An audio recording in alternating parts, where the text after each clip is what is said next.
Hey guys, tonight we're taking a slow walk into the soft shadows of an Aztec courtyard. Stone under your bare feet, the night air still warm, and the smell of crushed marigold petals lingering near the temple walls. You can hear it before you see it, the gentle rustle like water running over silk.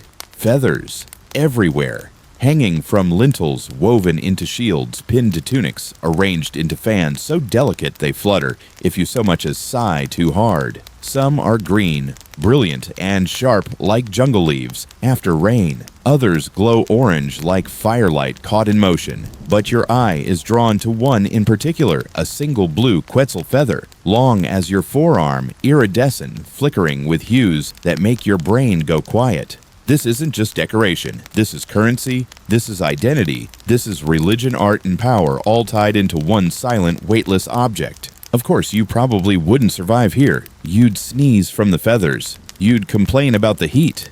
And you'd definitely sit down when you weren't supposed to. But that's why you're just watching. You're a time-traveling guest passing through. So, before you get comfortable, take a moment to like the video and subscribe, but only if you genuinely enjoy what I do here. And hey, drop your location and what time it is where you're watching this. I love seeing who's listening from where. Now dim the lights, maybe turn on a fan for that soft background hum, and let's ease into tonight's journey together. You step farther into the courtyard. There's an unfinished mosaic on the ground, parrot feathers arranged in sunburst spirals laid out like a painter's guide. An older artisan, his back curved and his knees locked, stares at the arrangement without blinking. His hands never stop. A tiny reed brush dips into a dark, sticky resin made from maguey sap. He touches the base of one feather, presses it down onto bark paper with the care of someone lowering a crown onto a child's head.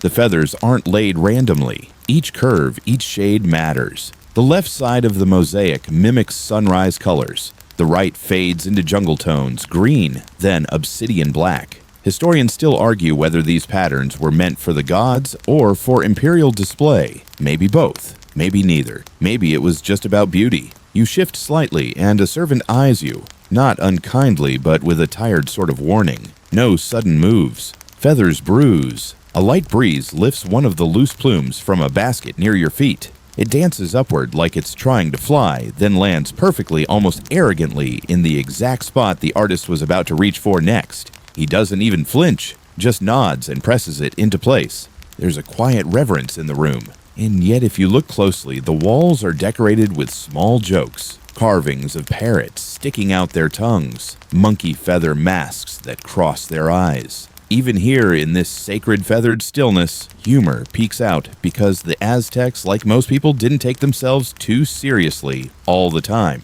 The artisan straightens. Not much. Just enough to stretch his fingers. He hasn't sat for hours. He can't. His teacher once told him that sitting would invite laziness into the feathers, that if your spine rested, so would your spirit, and the mosaic would lose its voice. It sounds silly, sure, but then again, you're not the one weaving a rainbow that might get offered to a god. A boy walks in balancing a woven tray on his head. Not food. No, this tray holds 6 hummingbird pelts, so small they could fit inside your cupped hands. Their feathers are used for the heart of the design. Brilliant, unreasonably shiny, they reflect light in colors you didn't think existed in nature. A pigment scientist today might call it structural coloration, but the artisan here just knows it as a gift from Huitzilopochtli, the god of war and the sun. You kneel carefully by the edge of the mosaic and realize something odd. There are no guidelines, no sketches, no pre-marked points. The artist is working entirely from memory, feeling, and flow. That's why he hums. A quiet song, repetitive, and a little flat, keeps the rhythm of placement steady. Feather resin press. Feather resin press. The boy hums with him now, off-key but sweet. And for a moment, the courtyard seems to breathe with them. Of course, not all feathers are treated equally. Some are sacred, others are, well, more like glitter. Flashy, but cheap. You'll learn the difference soon enough. But for now, you sit quietly, letting your eyes wander the floor until the humming, the colors, the steady movements start to feel like waves pulling you deeper into a sea of sleep. You follow the humming deeper into the city's layers, winding alleyways of stone and reed, past a fruit vendor dozing beside his baskets, into a district where everything smells like sun-warmed feathers and glue. This is the craftsman's quarter, but not just any craft. You're in the part of Tenochtitlan where color is currency and birdsong is an unpaid intern. You duck beneath an awning woven from dyed palm fibers and enter a narrow workspace lined with wall racks. These racks don't hold tools but feathers, thousands of them. Long blue Quetzal streamers, soft green parrot plumes, shards of scarlet ibis. A whole rack dedicated to the odd bronze-gold fuzz of the shoototoodle, a bird that supposedly only sang when it rained. The air is thick with scent resin dust and something sweet you can't quite name. A young apprentice named Sidlali is already up brushing dust from feathers with a comb made of fishbone. Her job is to keep the stock perfect. If a single feather droops curls or loses its luster, it's out. Not recycled, banished. She hums to herself as she works, and you realize it's the same melody from the courtyard earlier. It's not just a tune, it's the house rhythm, the pulse of the trade. You try to imagine this kind of job back home, a 9-to-5 office gig, but instead of spreadsheets, you sort peacock feathers by whisper weight and shadow tone. Your back hurts just thinking about it. But Sitlali doesn't seem to mind. Her feet are bare, and her balance is absurd. She pivots without looking, walking along a narrow beam of wood where more feathers hang to dry. One sneeze, and the entire setup would explode like a rainbow in a wind tunnel. In the corner sits a locked box. Not locked with a key, locked with string knots and a single red feather wound around the top. You ask what's inside. Kitlali just grins. "Forbidden color," she whispers. You raise an eyebrow, but she doesn't elaborate. So of course your brain fills in the gaps. Maybe it's a shade so rare it's reserved for gods. Maybe it's poison. Maybe it's just out of style, and she's being dramatic. But you do learn this in Aztec culture. Turquoise blue was everything. Rarer than gold, more sacred than blood, made from specific feathers of a particular Quetzal species. Feathers that were impossible to harvest without permission trade or tribute. And when I say turquoise, I don't mean your phone case. I mean the kind of blue that makes you think time has stopped, a color that hums. Historians still argue whether turquoise feathers were ever used for commoners at all. Some say yes in diluted form. Others insist the imperial color was strictly reserved. Either way, the pigment hierarchy was serious. Using the wrong color could be seen as a form of blasphemy, or at least really bad manners. Sidlali tells you a tale while she brushes. It's about a man who snuck a turquoise feather into his wife's bridal fan to impress her family. He thought no one would notice, but at the ceremony the fan was held up to the sun, and the forbidden hue flashed for just a second too long. The crowd went silent. His punishment: he was made to weave reeds for 5 years. Not exactly cruel, but enough to remind everyone feathers matter. You lean closer to one of the racks. A large feather, deep crimson trimmed in shimmering black, catches your eye. It looks like something a rock star might wear to a red carpet event if the rock star was also a war god.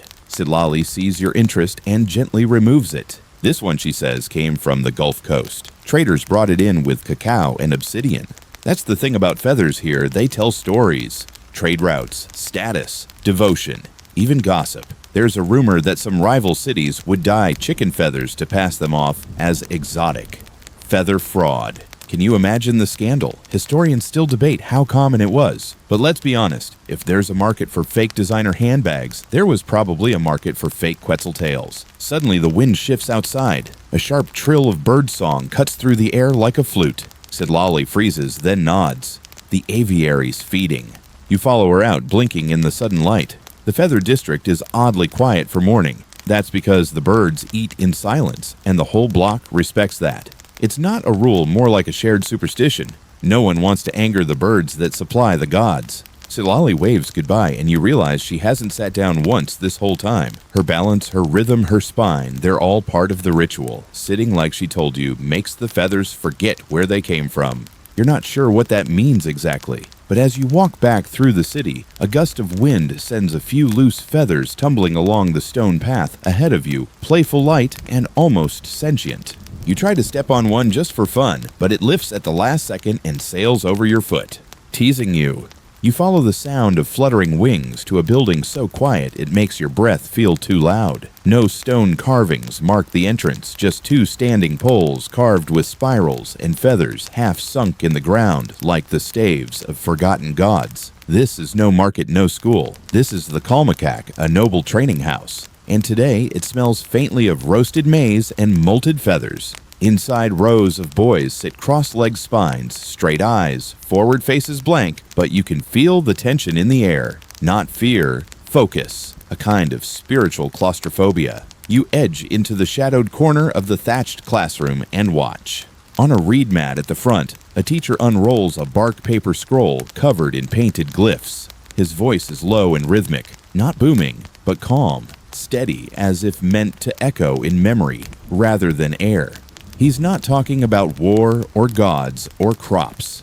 He's talking about birds. Well, more precisely, he's reciting which birds yield, which feathers, which villages owe them in tribute, and which colors are to be used for what ceremonial pieces. He gestures toward a bundle on the floor and unwraps it. Bundles of feathers grouped by shade length, even iridescence. The boys don't blink. This is an art class. It's survival school for future priests, warriors, scribes, and yes, feather workers. Because here, even beauty must be memorized. One boy near the back sways slightly just once. The teacher pauses. The room stiffens. Then the teacher nods almost imperceptibly and continues. No punishment, but everyone's now a little more upright, a little more afraid of looking sleepy. Historians still argue whether Kalmakak students specialized in feather arts, or if these lessons were universal. Some say only elite sons destined for the temples learned the feather codes. Others argue that understanding feathers was like learning numbers or language basic civic literacy in a world painted in plumage. A boy stands up to speak. He's small, sharp-eyed, and carries a fan made of blue and yellow parrot feathers. Not an art piece, a memory tool. He waves it lightly in time with his recitation Quetzal for the Emperor, Trogon for the priests, Heron for the dancers.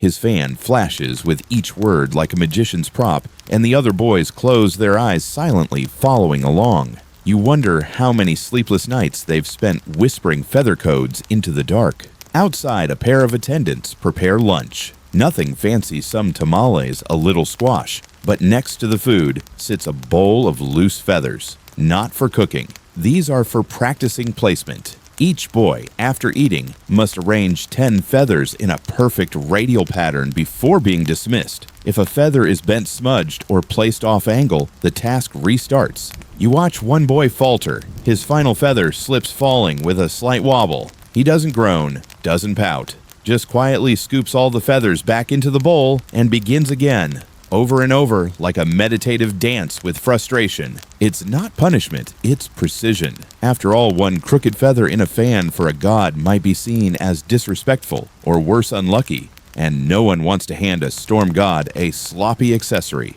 You move closer to a mural on the far wall. It shows an enormous bird part, hummingbird part eagle, with its wings stretched across the heavens. Beneath its talons, tiny human figures offer feathers like flowers. In its beak, the sun itself. The mural flickers as the light changes the painted feathers shimmering with crushed mica. The effect is mesmerizing, a trick of light and dust and time. A teacher joins you, arms folded. That's not just a bird, he says softly. That's time itself. You nod, pretending to understand, but he sees the confusion. The feathers are days, he adds, each different. Each must be placed in order. You lose one, you lose the season. You stand there for a while, letting the quiet settle in your chest. Around you, the students move like shadows, disciplined, precise, dreaming not of escape, but of flawlessness. And still not a chair in sight. The teacher leans against a wall. The boys kneel, squat, or stand. The only person allowed to sit is the fan. And even that, only when it's folded. As you step back out into the sun, a gust of wind lifts a few discarded feathers from the practice bowl. They swirl around your ankles, chasing each other like sleepy ghosts before settling again in perfect symmetry. You don't even try to step on them this time. You make your way toward the heart of Tenochtitlan's feather trade, where color moves like currency, and whispers fill the air faster than footsteps. It's not loud here, not the clamor of fishmongers or gold sellers, but hushed, full of bartered secrets and the near-constant rustling of feathers brushing against tunics baskets and the palms of discerning buyers. This is Tlatelolco, the largest open-air market in the Aztec world. On any given day, up to 60,000 people might walk its aisles. And while some come for obsidian blades, chili peppers, or live frogs, you're here for the rarest wares plumage. You're not shopping, of course. You're watching, because to buy feathers here is less like browsing and more like participating in a polite magic trick. The feather section isn't marked by signs, but by color, an eruption of every hue you didn't think could occur in nature. Some stands are humble, selling turkey feathers for blankets or festival garlands. Others display fans with such staggering precision that it feels rude to look at them directly, as if you're staring at someone's private prayer. One seller catches your eye. His stand is completely empty, at least at first glance. But then he reaches under a folded mat and produces a bundle tied with green cord, which he unties with deliberate slowness. Inside, feathers so black they shimmer violet in the sun. Not dyed, natural. The kind only pulled from the breast of a bird that feeds in volcanic soil and only molts after the second rainy season. You didn't know a feather could hum. The man doesn't speak.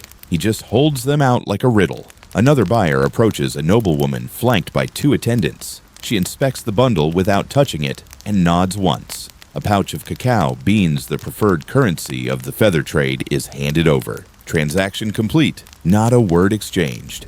You wander deeper into the stalls and realize something odd. Some of these buyers aren't buying for themselves. They're agents, runners for temples, artisans, even foreign courts. One older man whispers to a seller, "Xochimilco sent me. They need reds, deep reds." The vendor nods. No samples, no haggling, just understanding. Nearby, a boy barely taller than your waist carries a tray with a single golden feather balanced like a crown jewel. People part for him. Not out of respect, but out of fear. That feather, you learn, is destined for a ceremonial shield. One drop of sweat, or one accidental bend, could ruin months of preparation. Feathers are light, yes, but also terrifyingly fragile. There's a booth with mirrors, polished obsidian ones, and feathered borders so precisely arranged that they create a kind of kaleidoscope around your reflection. You lean in, and suddenly your face is surrounded by concentric rings of yellow, green, and blue. It's dizzying, a little absurd, and deeply beautiful. You wonder how many Aztecs stood here and thought the same thing: I look good in feathers.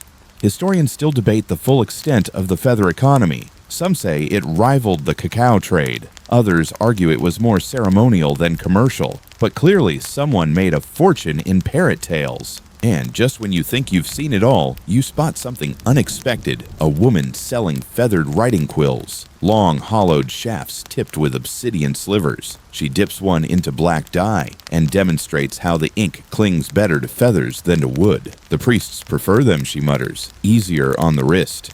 You turn to leave, but a strange shape catches your eye. It's a mannequin, but not of clay or wood. This one's made entirely of feathers, layered, delicate, full-sized. A ceremonial stand-in for someone or something too sacred to appear in person. You lean closer. The eyes are shell buttons. The fingers are tightly bound bundles of crow feathers. It's unsettling and mesmerizing.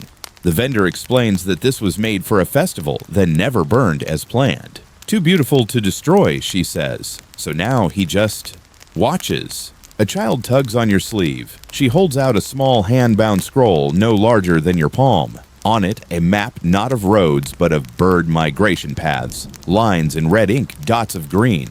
The key is written in feather codes. 1 Quetzal, Lanersatcher, 3 weeks. 2 Heron, Dursarn, winter crossing. She smiles and runs off before you can say a word. You roll the scroll, gently tuck it away in your mind, and step back into the market's outer edge. It's noisier here, tamale vendors yelling, kids laughing, the world moving again.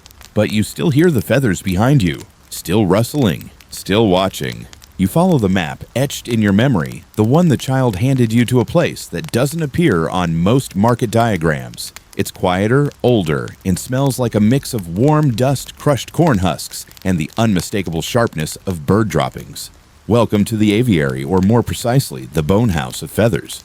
It isn't shaped like a cage. This is a compound sprawling across stone paths, open-air pens, and shady reed enclosures. The sound here is something between a jungle and a dream. Birds trill chirp squawk and hum their notes echoing from every corner. One corner sings like silver bells. Another sounds like someone trying to play a flute through soup.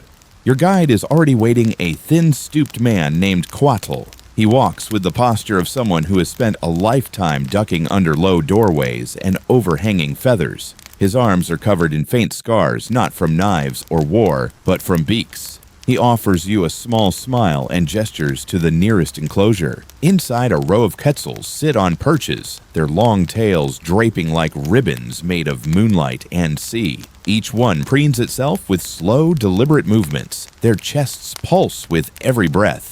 You're close enough to see how their feathers aren't just colored, but alive with light refracting turquoise and emerald in every blink of sun.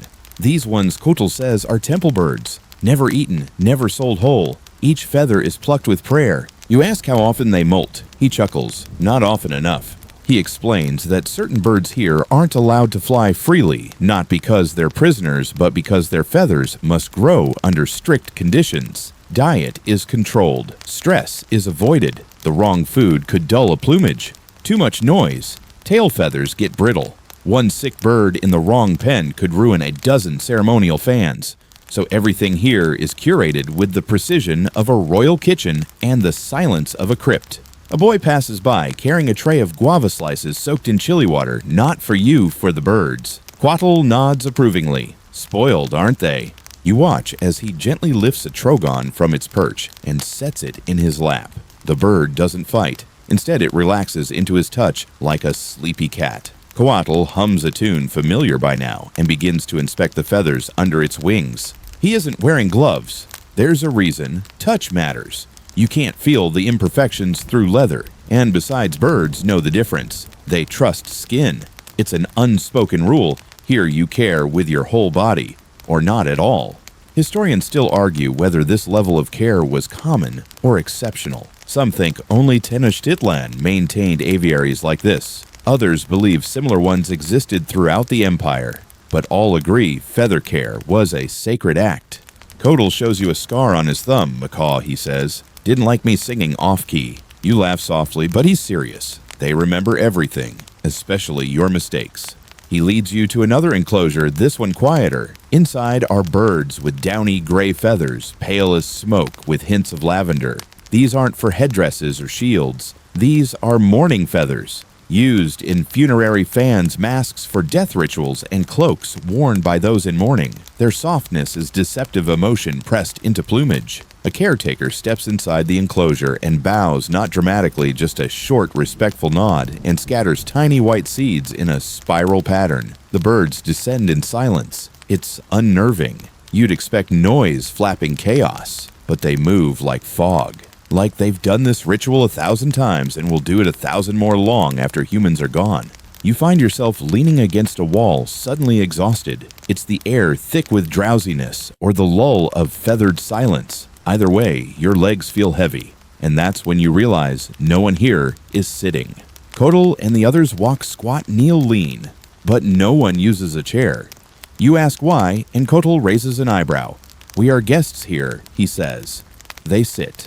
And you look again, really look, and notice the birds poised high on perches, eye level with their caretakers. To sit would put you beneath them, and that's not the Aztec way.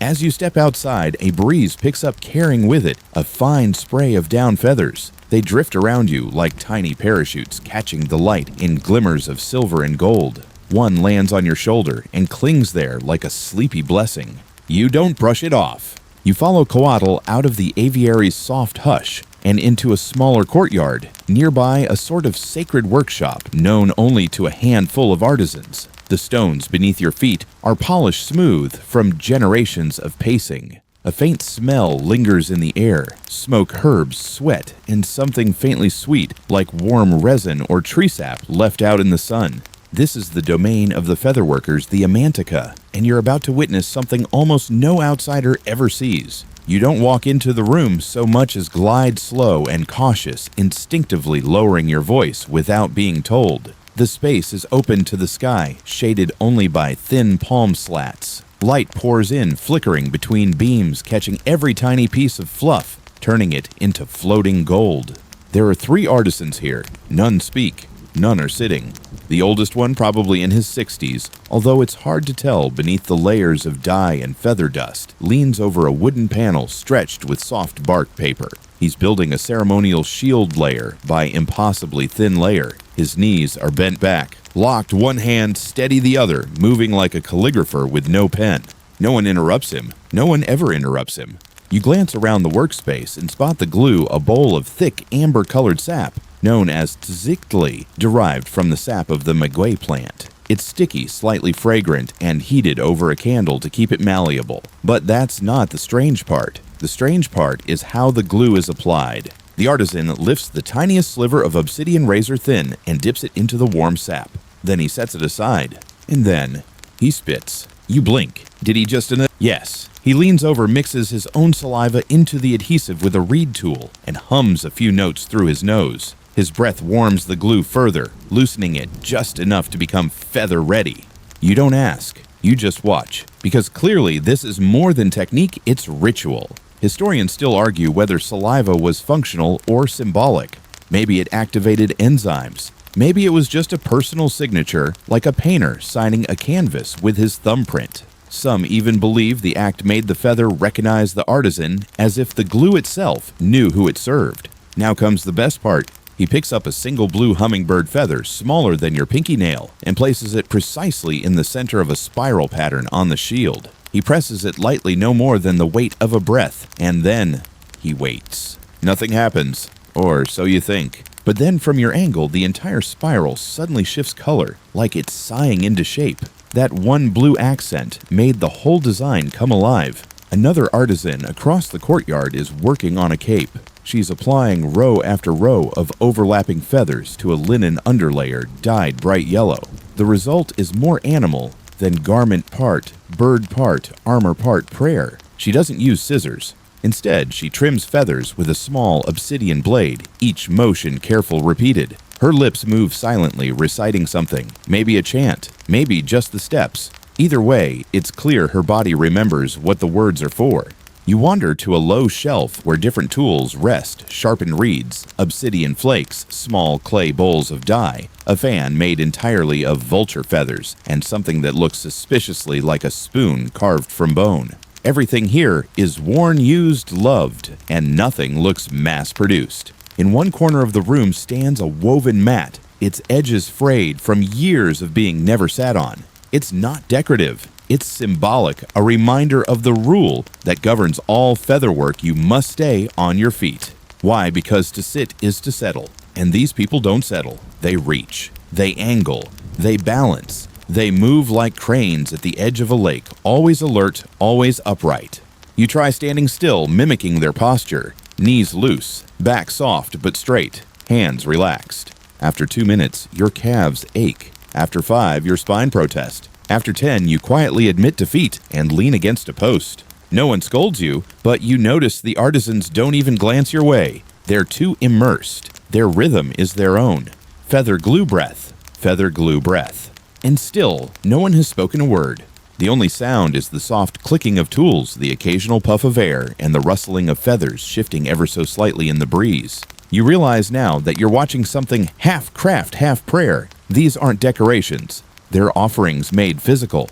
And each one, each swirl, each plume, each perfectly pressed quill is meant to be seen once, then disappear into ceremony. It makes you wonder how many masterpieces were buried with their wearers, lost to rain, rot, and time. Gone. And yet here, the practice lives on, not for museums, but for memory. And memory, it turns out, never sits down. You wake before the sun, or rather, you never really slept. Not in the usual sense. The night air here doesn't lull you to rest. It holds you in a kind of hovering stillness, like a bird floating mid-glide too alert to land. As the horizon begins to glow with a dull saffron haze, you find yourself standing outside another courtyard, this one tucked behind a shrine barely noticeable unless you knew to look. Inside, something stirs. This is where the feather cutters work. Not artisans, not caretakers. These men are something else, the precision blade of the feather economy. They don't make. They don't design. They extract. You enter as the first chants rise low, and breathy, repeated syllables meant to calm the birds, and maybe the cutters too. Each man holds an obsidian knife, not long but sharp enough to split a hair. Their hands are wrapped in woven cloth, not for protection, but for grip. Sweat can be lethal when you're one slip away from ruining a week's tribute. The first cutter steps into a small enclosure. 2 other men flank him, not to assist, but to witness. It's part of the process. Feather cutting, you see, is both surgical and sacred, and always observed. Inside the enclosure, a large scarlet macaw waits not caged, not struggling, just perched. It knows. These birds are trained from fledglings to accept the ritual. That doesn't mean they like it. The cutter approaches slowly. No sudden movements. He hums a low tune familiar again, the same melody you've now heard in 3 different districts. It's not just a song. It's a kind of ancestral password. He extends a hand. The bird shifts its chest puffed. The cutter nods once and gently presses the bird against his chest, not squeezing, just anchoring. With his other hand, he finds a tail feather, tests it between his fingers. Then with a movement so fast and clean, you almost miss it, snips the shaft. The feather falls into a basket lined with soft cloth and warm stones to keep the plumes relaxed and dry. It makes a faint sound, not a thump, but a whisper, like paper agreeing with you. Historians still argue whether feathers were plucked or cut. Some say only natural molts were gathered. Others point to records and paintings of men wielding knives surrounded by birds in postures of uneasy trust. The truth probably is both. Some birds were molted seasonally, their feathers harvested like fruit. Others, like the quetzal or macaw, required trimming, but never more than 1 or 2 feathers per bird per month. Anything more, and the plumage lost its integrity. The bird lost its dignity. The gods noticed. You watch a younger cutter fumble. His knife shakes slightly as he reaches for a particularly long green plume. The bird shudders not from pain, but from unease. The cutter exhales, resets, hums again. His second attempt is cleaner, the feather released without resistance. He drops it into the basket and his shoulders sag in relief. Kotal, who has appeared beside you like a shadow, whispers they don't get many chances. Fail 3 times, and they're reassigned. To what? He shrugs. Cleaning tortoise pens, or counting river snails for temple dye. Depends on how badly they offended the bird. You think he's joking. You're not sure. Nearby, a woman carries a different kind of burden, a ceremonial logbook painted with glyphs. For every feather cut, she marks the day, the hour, the bird, the artisan waiting for it, and what piece it will become. Some feathers will end up on the emperor's war cloak. Others will decorate a sun priest's shield. A few will be woven into a bridal canopy that will never be seen outside one single wedding night. And none of these feathers will ever be used twice. One of the cutters lets you hold a plume, a wide yellow piece, heavier than it looks. The shaft is firm, the veins tight, and oily to the touch. You brush it along your arm and it leaves no mark, but somehow it feels like you've been tagged. Not physically, marked for observation as if some unseen deity now knows your name. You ask how long they've trained. Coatl answers 3 years to approach a bird, 5 to cut, a lifetime to forget when you did it wrong. He leads you to a corner where feathers not yet assigned to projects are stored, not stacked or boxed, but hung vertically like scrolls, each attached to a tag made from bark paper. The whole room feels like a library written in silence. And again, you notice the posture. No chairs, no stools. Even the old man checking tags does so while leaning against a wall, his knees loose, his hips gently swaying to stay awake. You wonder if you'll ever feel your calves again. But there's something restful about it now. Like standing is a kind of submission, a way of being present. You leave just as the sun crests over the city. The feathers in the courtyard catch the morning light and explode into 100 tiny stars. They shimmer, pulse, and then settle again, quiet, bright, and impossibly soft. And you don't touch a single one. You walk slowly through the mid-morning haze, past temple walls and canals glistening in the sunlight until the soft rustle of feathers draws you to another open pavilion. There's no chanting here, no sacred tools, no artisans hunched in devotion, just a group of men squatting on woven mats surrounded by birds in various stages of irritable glamour. These are the pluckers, a role less romantic than the amantica, but no less essential. You might expect crude force or quick snips, but what you see is something gentler, stranger, more personal. It's not about yanking, it's about coaxing. Each man holds a bird gently in his lap, speaking softly in Nahuatl, murmuring half-conversations that sound like lullabies or inside jokes. The birds don't resist. Well, some do. A particularly saucy egret snaps its beak and flaps dramatically before calming down with a single stroke of the handler's thumb across its crown. You sit cross-legged nearby, finally mercifully, and watch. The man closest to you selects a small parrot whose wing feathers are dull at the edges, signaling it's time. He rubs the shaft of each one between his fingers, feeling for weakness for that just right moment of looseness. Then with a breath, he pulls. Not hard, not fast. The feather slides free, and for a second it catches the light like a sliver of sunset. He places it carefully in a tray lined with down, then continues. Pluck, pause, murmur, stroke, pluck. It's hypnotic, like someone shelling peas for 1,000-year-old soup. But why not use scissors? You wonder, why not wait for molting?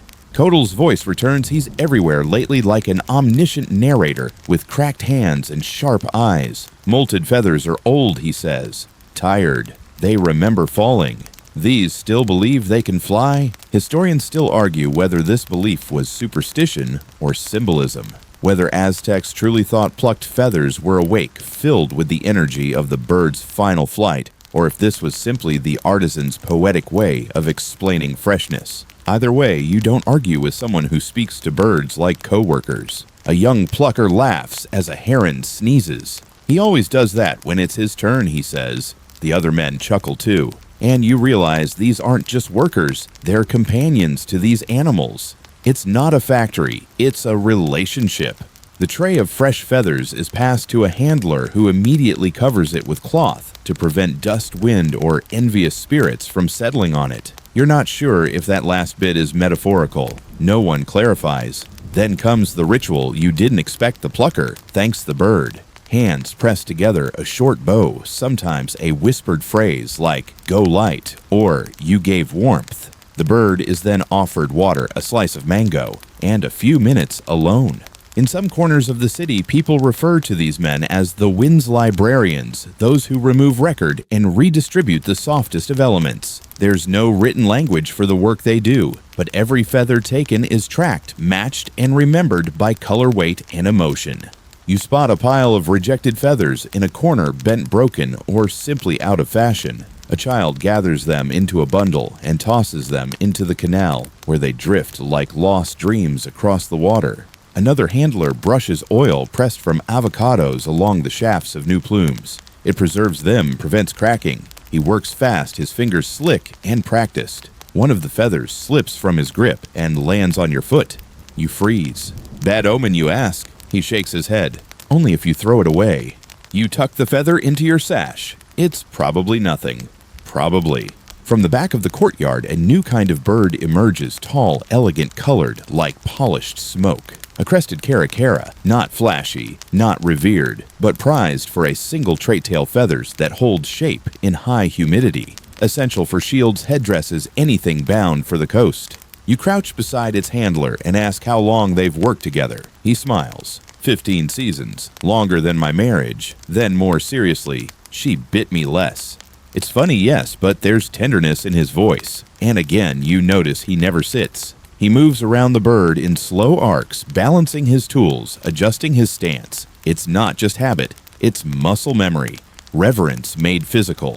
The feather you tucked into your sash begins to itch against your side. You adjust it, but then stop. It feels like it wants to stay put. You rise and look around at the pluckers, the birds, the trays of treasure being carried off to workshops and temples, and you realize you've forgotten what silence sounds like without feathers in it. And maybe that's the point. You follow the plucked feathers to their next destination. Not a temple or a palace, but a narrow alley that opens into a long chamber roofed in painted bark and thin cane lattice. Light filters through it in golden strips, falling across tables where artisans sit with eyes narrowed and breath held. No voices here, just hands. Welcome to the dye house. the place where feathers go to become something else entirely. It smells intense smoke vinegar, crushed insects, stale sweat, and something metallic, like rusted copper, warmed in the sun. Not unpleasant, just strange. The air is humid and clings to your skin like oil.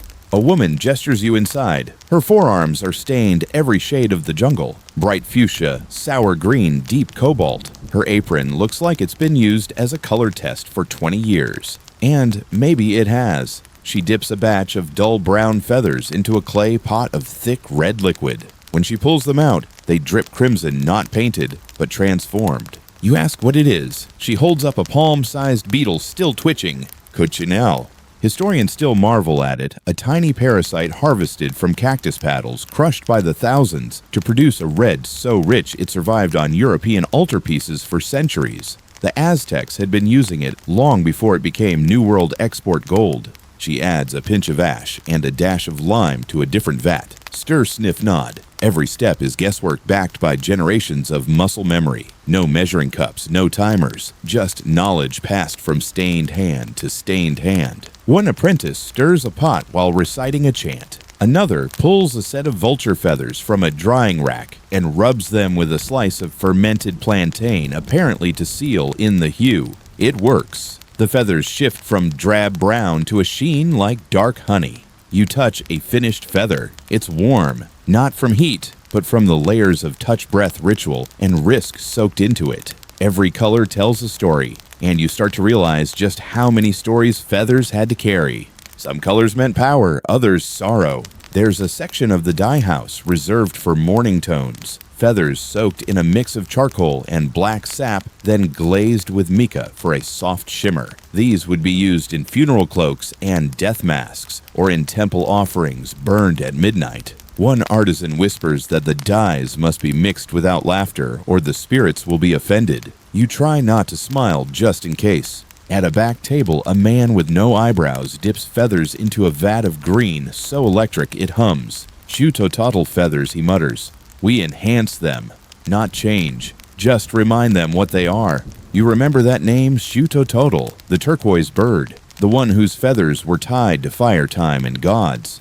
These birds were rare, their feathers sacred. And yet here they are dipped gently, one by one in dye that smells like old copper and crushed citrus. Even sacred things get dusty, he says. Historians still debate whether feathers were dyed regularly or only when faded. Some sources describe birds bred for hue purity. Others mention secret recipes for enhancing color and even restoring feathers found in tombs. The truth is likely both, and neither. Color was less chemistry than faith.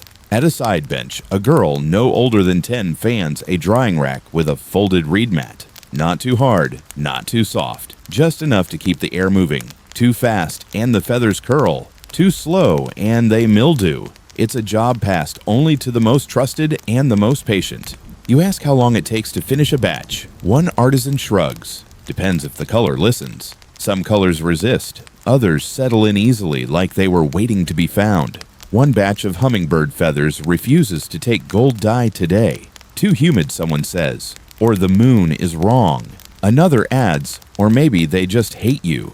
They all laugh softly like people used to working beside gods they don't entirely trust. You glance toward the wall and notice bundles of feathers wrapped in cloth and clay set aside in small niches. These are the problem colors, too fragile to be used, too beautiful to be thrown away. Their keepers leave offerings, flower petals, bits of quartz, even whispered apologies, hoping that one day the feathers will come around. You wonder if anyone ever dyes feathers just for fun. The oldest artisan hears your thought somehow. Only the foolish die for fun, she says, not unkindly, or children, or birds. And you realize that in this world, even play is layered with meaning. You step back into the sun blinking. Your hands smell like smoke and beetles. Your eyes burn slightly from the fumes. And yet somehow you feel lighter, like the color itself has climbed into your lungs. A breeze lifts a bundle of drying feathers from their rack and scatters them into the sky. Everyone freezes. Then, with no panic, no shouting, no curse, they all rise and do not sit again until every feather is caught. You trail after the feather chasers as they dart down alleys and rooftops, catching the runaway plumes with practiced calm. Some leap, some kneel, some gently coax feathers from thorny bushes with long twigs and quiet apologies. It's not panic, it's choreography, a dance that happens every few days when wind and pride collide. But soon, your path diverts. You hear laughter, soft, rhythmic, oddly measured, and follow it toward an arched passageway, etched with the faint image of a bird whose tail wraps twice around a sun. You pass through and emerge into what feels like a vault of air itself. The pavilion is circular, open to the sky, and every surface, the floor, the columns, the ceremonial benches is covered in fans. Hundreds of them. Some are shaped like flames, others like flowers, and one even like a crescent moon caught mid-yawn. They hang from beams, rest in stands, float lazily from hooks suspended on silk cords. And at the center of the room is the most unusual object of all, a massive wall-mounted disc of feathers arranged to mimic a god's breath. It's called the skin of Aztec, a divine emblem built not from stone or gold, but from wind itself. Aztec, the wind god, wore a mask shaped like a duck's beak and was said to travel invisibly through the city, rustling leaves and whispering secrets. This fan, according to its caretakers, is not a symbol of him. It is him. You approach the disc cautiously. The feathers are layered in spirals so tight, so precisely graded in hue, that it gives the illusion of motion, even when perfectly still. You feel dizzy looking at it, like it might suddenly breathe you in. A boy sits nearby, not on a bench, of course, but perched on a thick rope, feet dangling. He holds a hand fan shaped like a leaf, gently waving it across a tray of offerings: cacao beans, maize kernels, a folded reed map. Wind likes to be reminded of where it's been. He says, not looking up. You ask if the fans here are used. He shakes his head. These fans are used by people who become wind. Priests, dancers, messengers. Once you carry one, you don't stop moving. Historians still argue whether these fans were truly sacred or ceremonial props. Some suggest they were cooling devices with spiritual overtones. Others say the act of fanning was ritual in itself, a way of sending one's words to the gods on the current of the air. Either way, these aren't practical tools. They're messages, gestures, invitations. A priest enters and walks the circle, inspecting each fan with hands behind his back. When he reaches the center, he bows, then selects a small red fan shaped like a hummingbird wing. He holds it up to the sky. The sunlight strikes it, and the fan glows for a second, just long enough to mean something. Then he turns and vanishes back the way he came. No ceremony, no announcement, just a quiet exit like wind through grass. You spot a scroll mounted on the far wall. It's a painted codex showing the first fan ever gifted to a human by the gods. The glyphs are hard to read, but the image is clear. A kneeling figure, arms raised, being given a swirling burst of color by a figure half hidden in cloud. The story says the fan had no feathers when it was handed down, but gained them over time, each one earned by a deed of kindness, patience, or listening. You like that version better than the scholarly ones. A caretaker shows you another fan, this one flat and wide, made from quetzal and owl feathers air and wisdom combined. It was used, she explains, during dream ceremonies. The fanner would stand beside the sleeper, waving the air above their head to carry bad visions away and draw good ones down like fruit from a tree. She demonstrates not on you, but on a dog sleeping nearby. The pup sighs and rolls over, clearly a fan of fans. Another fan catches your eye. It's damaged, 3 feathers missing the shaft, warped the binding thread, fraying. You ask why it hasn't been repaired. Because it failed, she says. Not in use, in waiting. It was stored too long. Forgot it had a purpose. There's a lesson in that. You file it away. You glance up and see that the fans above you have begun to sway, not dramatically, but in rhythm, as if they're being gently rocked by someone's breath. No one else reacts. They don't need to. The boy on the rope nods. Aztec says it's time to go. You exit the pavilion backwards as instructed, bowing. Once, then again, then letting the light hit your face. And the wind hits you back playfully, firmly, like a hand on your shoulder. You're not sure what it meant. You don't need to be. You're just passing through. The wind seems to follow you as you wander downhill past terraces of aloe and maize, into a quiet courtyard hemmed by sun-baked walls. There's no marker here, no grand doorway, no ceremonial fan. just a sign scratched into the lintel with charcoal, "He who does not sit." You enter. Inside are 6 men, all standing. No stools, no benches, no mats, just floor. Feathered cloaks hang from beams above them, light enough to flutter when you walk past, heavy enough to feel like they're watching. These are the master feather workers, not the cutters or pluckers, not the dyers or apprentices. These are the people who finish, the ones who take every delicate component, every colored plume, every fiber of maguey, thread every whisper of glue, and create full, functional sacred pieces. Shields, headdresses, robes, objects that move when the wind does and catch fire without burning. You notice it right away. None of them stop moving. They shift weight, rock slightly, bounce their knees. Not nervously, but rhythmically. Their bodies work in harmony with their materials like music you can only feel in your tendons. A younger man stands before a near-finished shield. His task is to place the final fan of shoot-a-tottle feathers, the sacred turquoise, at the center. You expect ceremony, a chant, a priest maybe. Instead, there's silence. The man takes a deep breath, raises the fan, and presses it into place. Just like that. But his fingers stay for a moment longer than necessary, as if he's listening to the feathers respond. Maybe they do. You ask the artisan beside you, an older man with hands like driftwood, why they don't sit. His answer is simple: if we rest the feathers, forget. You smile politely, but he continues. They're alive. You sit, you become heavy. They need to believe they can still fly. It sounds ridiculous, and then it doesn't. Historians still argue whether this was superstition or practical discipline. Some say it helped artisans maintain posture balance and precision over long hours. Others insist it was symbolic, an act of spiritual equality, standing upright before the sacred. Either way, the results are undeniable. One man is weaving feathers into a war cloak using a method so intricate you can barely see where one plume ends and another begins. He moves side to side with each thread, a living metronome. His tools are few: a reed comb, a bone needle, a bowl of glue kept warm over a candle. But the thing he uses most is his body leaning, shifting, counterbalancing. Featherwork, you realize, is dance slowed to a crawl. A runner enters with a parcel wrapped in maize leaves, sealed with a knot of red string. One artisan breaks the seal and unfurls the contents, a tribute of feathers from a highland village, mostly greens and coppers, duller than the ones in use here. The artisans murmur not dismissively, but with interest. Shield border, one suggests, or fringe for a market priest, says another. They'll use them. Nothing here is wasted. Even feathers that can't fly can frame something that does. In the far corner of the room stands a strange structure part, scaffold part, mannequin. On it, a half-finished headdress shimmers in the angled light, already taller than a man's torso and heavy with concentric arcs of blue, green, and gold. The structure sways slightly when a breeze touches it.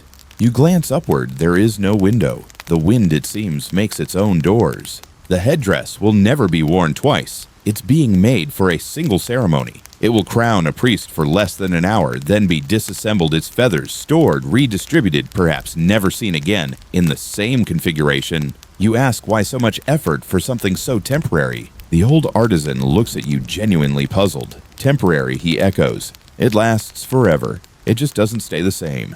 You watch another man test the flow of feathers by blowing gently across a patch of glued-down plumes. He watches how they respond, how they shift, not to measure wind resistance, to check if they've agreed to the design. One resists, refuses to bend. He plucks it off, replaces it with another. This one sways into alignment. Good. Cooperation is mandatory. You notice something else. These men don't speak unless necessary, and when they do, they whisper, not because they're reverent, but because volume bruises the silence feathers need to breathe. Even laughter is soft here. Muted chuckles, brief grins. One man smiles as his neighbor's cloak sheds a single feather. Your bird disagrees, he says. You step outside, limbs tingling from the stillness. The sun is higher now, the shadows shorter, but inside that room, time doesn't seem to pass. You glance back and see one of the artisans still rocking just slightly, his hands at rest, but his body in motion. He has not sat in 3 days. You follow a servant carrying a long cloth-wrapped pole through a narrow corridor etched with tiny wind glyphs. The cloth is deep blue frayed at the corners, fluttering in the breeze, like it can't decide whether to be dignified or terrified. You don't ask where he's going. You already know. You can feel it, the shimmer, the heat even in the shade, the sense that somewhere nearby something is glowing too brightly to look at. You arrive at the edge of a wide ceremonial courtyard just as the servant unfurls the cloth. Beneath it is a headdress. No, the headdress. Feathers so luminous they seem lit from within. Arcs of quetzal plumes, hundreds of them layered like falling water. Bands of scarlet ibis vivid as flame. Golden brown eagle feathers trimmed at the tips to mimic firelight. And at the center, a plume so pure blue it seems impossible, like looking into the heart of a deep lake at dawn. The headdress is not resting on a pedestal. It's suspended from a carved pole that juts out over the space, so it seems to hover in the air. It turns slowly, as if reluctant to reveal too much of itself at once. People are gathered, mostly temple attendants. A few nobility. One small boy, his mouth wide open in silent awe. But no one steps closer. This is not something you touch. An elder priest stands at the side. He raises a long stick, not to point, but to shade. He holds a square of cotton cloth at the tip, angling it just right to block the sun from hitting the feathers directly. You realize why. These colors are too intense. Historians still marvel at descriptions of Aztec imperial headdresses. Some accounts say they blinded those who stared too long. Others suggest they were used as tests. If a person could maintain their gaze without flinching, they were spiritually worthy. Some scholars dismiss this as poetic exaggeration. But now, standing here, you're not so sure. You try to look closely. You really do. But your eyes keep flitting away like birds unwilling to land. The feathers seem to pulse, not literally, but rhythmically in time with your own heartbeat, or maybe theirs. A noble woman leans toward you and whispers, "It breathes when the emperor does." You want to ask what that means, but something tells you not to. Another priest adjusts the hanging pole carefully, lowering the headdress slightly so the breeze can catch the edges. The plumes flutter with the gentlest sound, like a secret being remembered. You notice something else. From this angle, the back of the headdress isn't finished. A section of bark paper is exposed, the thread still visible. It's not sloppy. It's deliberate. You ask an attendant why it's unfinished. "Because the gods must know where it came from," she says. "Even beauty needs roots." That sticks with you. One of the artisans from earlier arrives holding a sealed box. Inside a single replacement feather, a quetzal plume just like the others. But not just like. You can tell. The hue is slightly greener. Less luminous. He knows too. He holds it up and frowns, then steps back. "Not this one," he murmurs. A runner is dispatched instantly to find another, a better one. Somewhere in the city, a bird is about to be sweet-talked into parting with another jewel from its tail. You sit down, not on purpose, just gently folding to the floor without realizing it. Your legs give up. No one scolds you. But the boy nearby, the one still staring wide-eyed at the headdress, remains standing. He doesn't blink. He might never blink again.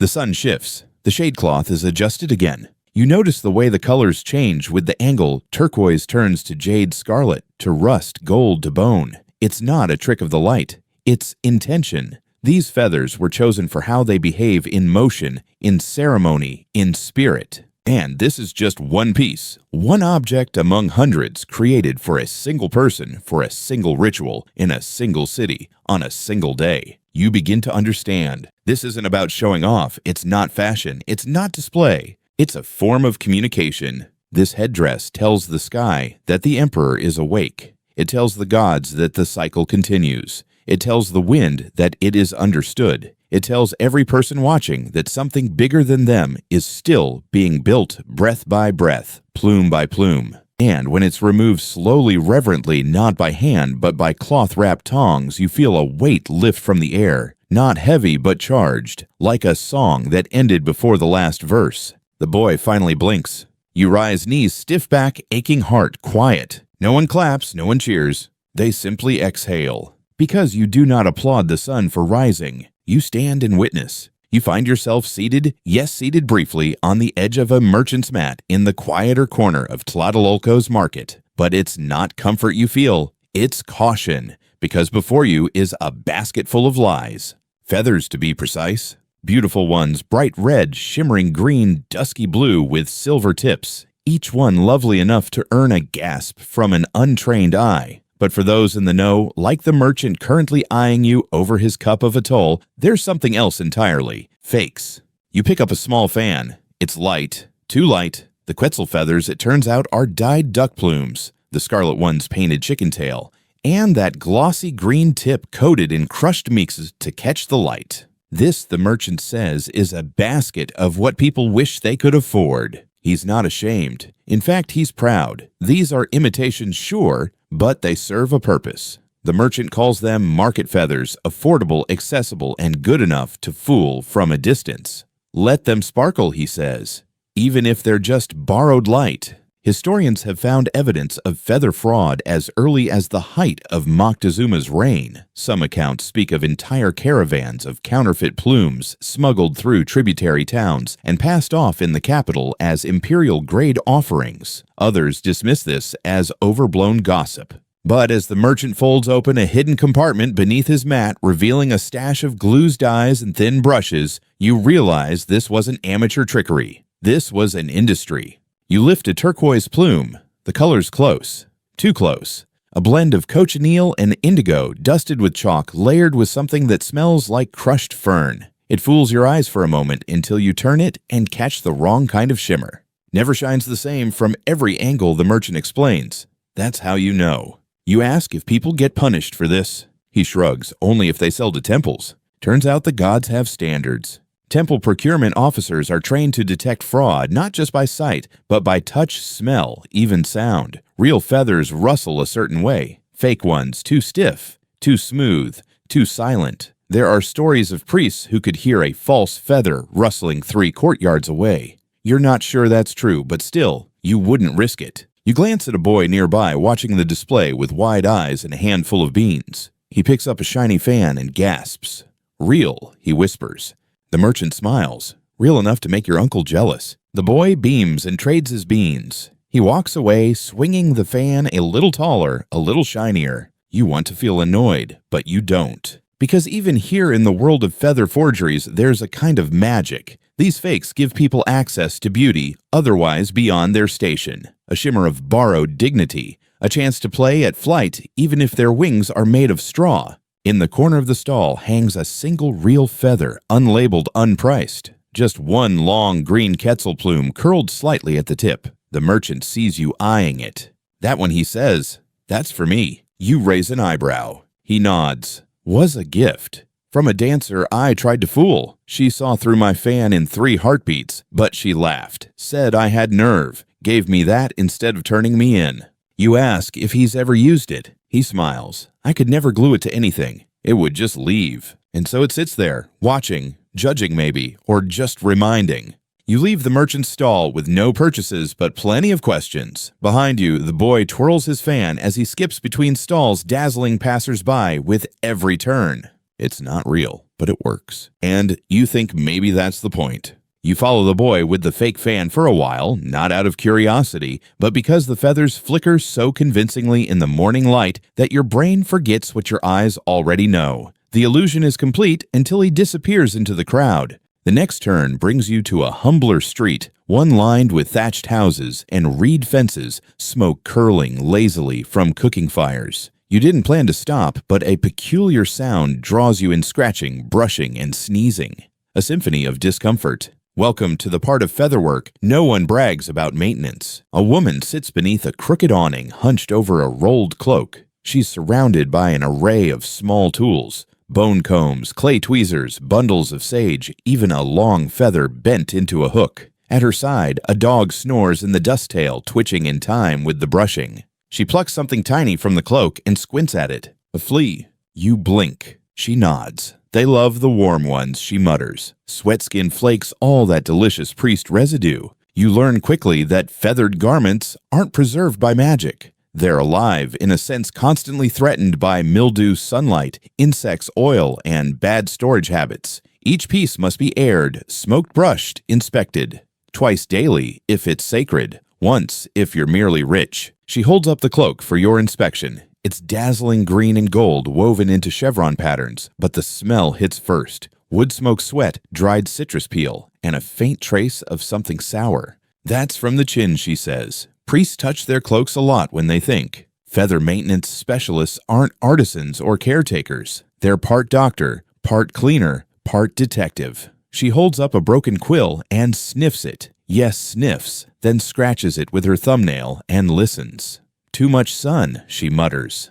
Cracked from the inside. She pulls a replacement from her bundle, slides it in, smooths it, pats it twice, and moves on. No glue today, just friction and positioning. This isn't surgery, it's triage. Historians rarely mention this part of the process. Most focus on the glamour, the color, the ritual. Few talk about the bugs. But ask anyone who's owned a feathered cloak for more than a season, and they'll tell you it's less like owning jewelry and more like sharing a home with a diva roommate who requires constant praise and refuses to sleep. Nearby, two boys argue over a fan. One claims it smells like rotten tamales. The other insists it's just ceremonial. A third arrives with a bundle of herbs and starts wafting smoke over it. Within moments, the scent changes: less food cart disaster, more temple incense. That's marigold and burning spider leg, someone says. You laugh. They don't.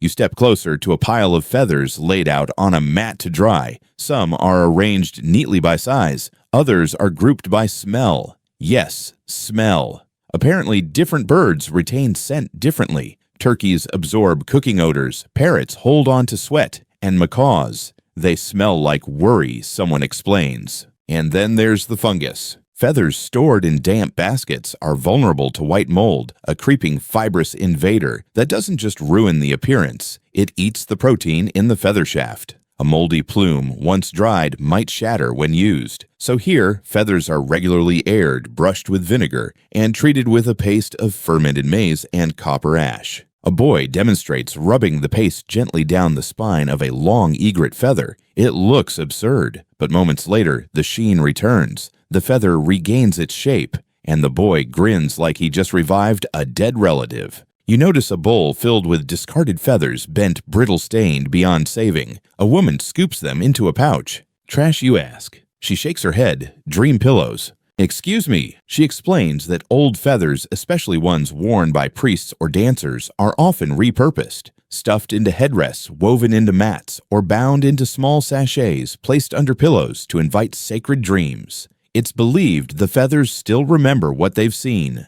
Historians don't agree on this. Some call it folk superstition. Others believe it was a way to recycle sacred energy without desecration. Either way, nothing goes to waste here.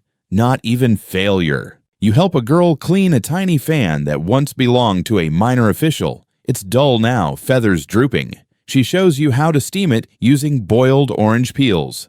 The feathers curl upward, regaining life perk attitude. She smiles and taps it twice. You have to wake them up, she says. By the time you leave, your hands smell like vinegar smoke and citrus. Your throat is dry. Your back aches, and you have sneezed no fewer than 5 times. But as you glance back and see the woman smoothing the last feather into place, her fingers dancing across it like she's tucking in a beloved child, you understand. This isn't the glamorous part, but this is how flight is preserved. You wipe your hands on your tunic carefully, of course, because who knows what residue still clings to your fingertips after feather triage duty, and follow a narrow path winding between high garden walls. The sound of music drifts your way, not the heavy drums of ceremony, but something lighter. Flutes, footsteps, laughter. You step through an arched gate and into a sunlit plaza buzzing with energy. This is no market, no shrine, no quiet workshop. This is a stage, a practice ground, a sacred rehearsal hall. And here, among choreographed chaos and color dancers rehearse the rituals where feathers take flight. You nearly get knocked over by a teenager spinning too fast. She wears a headpiece that looks like a bird mid-swoop. Long trailing feathers arc behind her like a comet's tail. Her feet barely touch the ground as she moves in tight circles, arms extended. The feathers catch the light and fan outward with every turn, creating the illusion that she's turning into the very creature she's wearing. You pause, because in this moment, she is. This is the part of the story most people don't consider. Feathers aren't finished until they've danced, until they've been tested by motion, breath, sweat, and wind. A fan that looks perfect on a wall might collapse mid-spin. A headdress that dazzles in stillness may sag with the wrong tilt. So here they test, they rehearse, they refine. One boy's shield rimmed with green parrot feathers is too stiff. His turns are sharp, but the feathers lag, making his movements seem clumsy. A feather worker watching from the side clicks his tongue and nods. "Rebind it looser," he says. "Let it breathe." Nearby, a pair of twins in matching cloaks perform a slow mirrored step. Their robes shimmer with egret and owl feathers chosen for softness and subtle shine. These aren't for spectacle. They're for a ritual of mourning. Their movement is restrained, gentle flowing, like grief made visible. Historians sometimes debate whether Aztec dancers were artisans themselves or merely performers. The evidence leans toward both. Many dancers were trained to adjust their own garments, maintain feathers between performances, even recite the origin of each plume. Every step was a prayer, every twirl a message. A girl pauses mid-dance to adjust the fan. She holds its handle slightly off balance. She crouches, never sitting, and uses a small stone to tweak the alignment of a central feather. The next time, she spins the fan arcs perfectly with her momentum. You realize they're not just testing their bodies. They're testing the feathers themselves. Do they hold shape? Do they catch light? Do they stay in formation like soldiers in a parade? If not, they're returned, recut, rebound, reconsidered. A senior dancer demonstrates a sequence. She spins forward, drops low rises with arms stretch feathers streaming behind her in perfect arcs like wings. Not attached to her, part of her. The motion isn't dramatic, but it's exact. A slow, steady flow of color, gravity, and grace. Everyone watches her in silence. Then, without a word, they all begin to mimic the move. You watch one dancer stumble, nearly drop a fan, but recover. Her feathers flick too late, out of sync with her spin. Not her fault. The weight's off. She knows it. The fan knows it. A feather worker nods from the sidelines and makes a note. That fan won't be used tonight. You ask how often this happens, how many performances are adjusted last minute because of plumage issues. One dancer laughs. Everyone.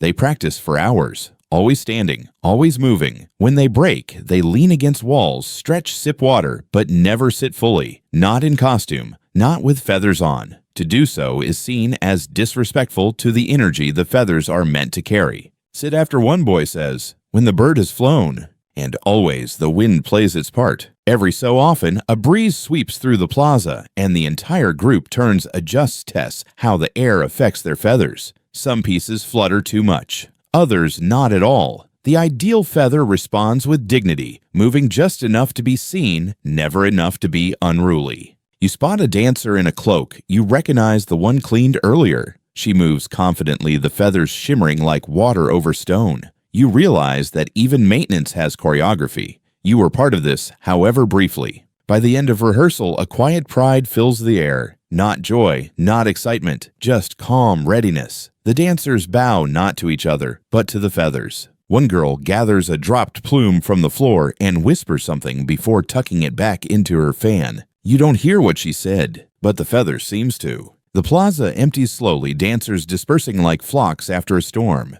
You follow a few toward a quieter part of the temple complex where the sun hits the stone just right. Everything here glows gold and rose like the world is exhaling. Here you enter a shaded portico filled with strange objects, small shields, polished gourds, intricate jewelry boxes, and most striking of all, mirrors. Not silver, not glass, obsidian. Polished to a perfect black shine, each one ringed with feathers, some bright and showy, others soft and colorless. But none are decorative. These are functional illusions tools for both reflection and ritual. One priest nods at you and points toward a large round mirror leaning on a carved stand. You look in and see not just yourself. The feathered ring plays tricks with your reflection, warping your edges, brightening your eyes, darkening your lips. You look taller, wiser, a little ridiculous, but mostly you look like someone you'd like to become. These aren't for vanity, the priest says. They're for memory, for identity. You watch another priest adjust a mask beside him. It's covered in alternating strips of parrot and crow feathers. The inside is smooth wood, shaped to fit over the entire face. No holes, just a slit at the mouth and tiny vents at the nostrils. This, he explains, is a face you wear when your own is too small. He doesn't elaborate. You don't ask. Masks like this were used in ceremonies of transformation, rituals where the self was left behind, replaced by a deity, a spirit, an animal, a story. Some masks had names. Others had songs. Some were only worn once then buried. Others passed between dancers whispering new truths each time.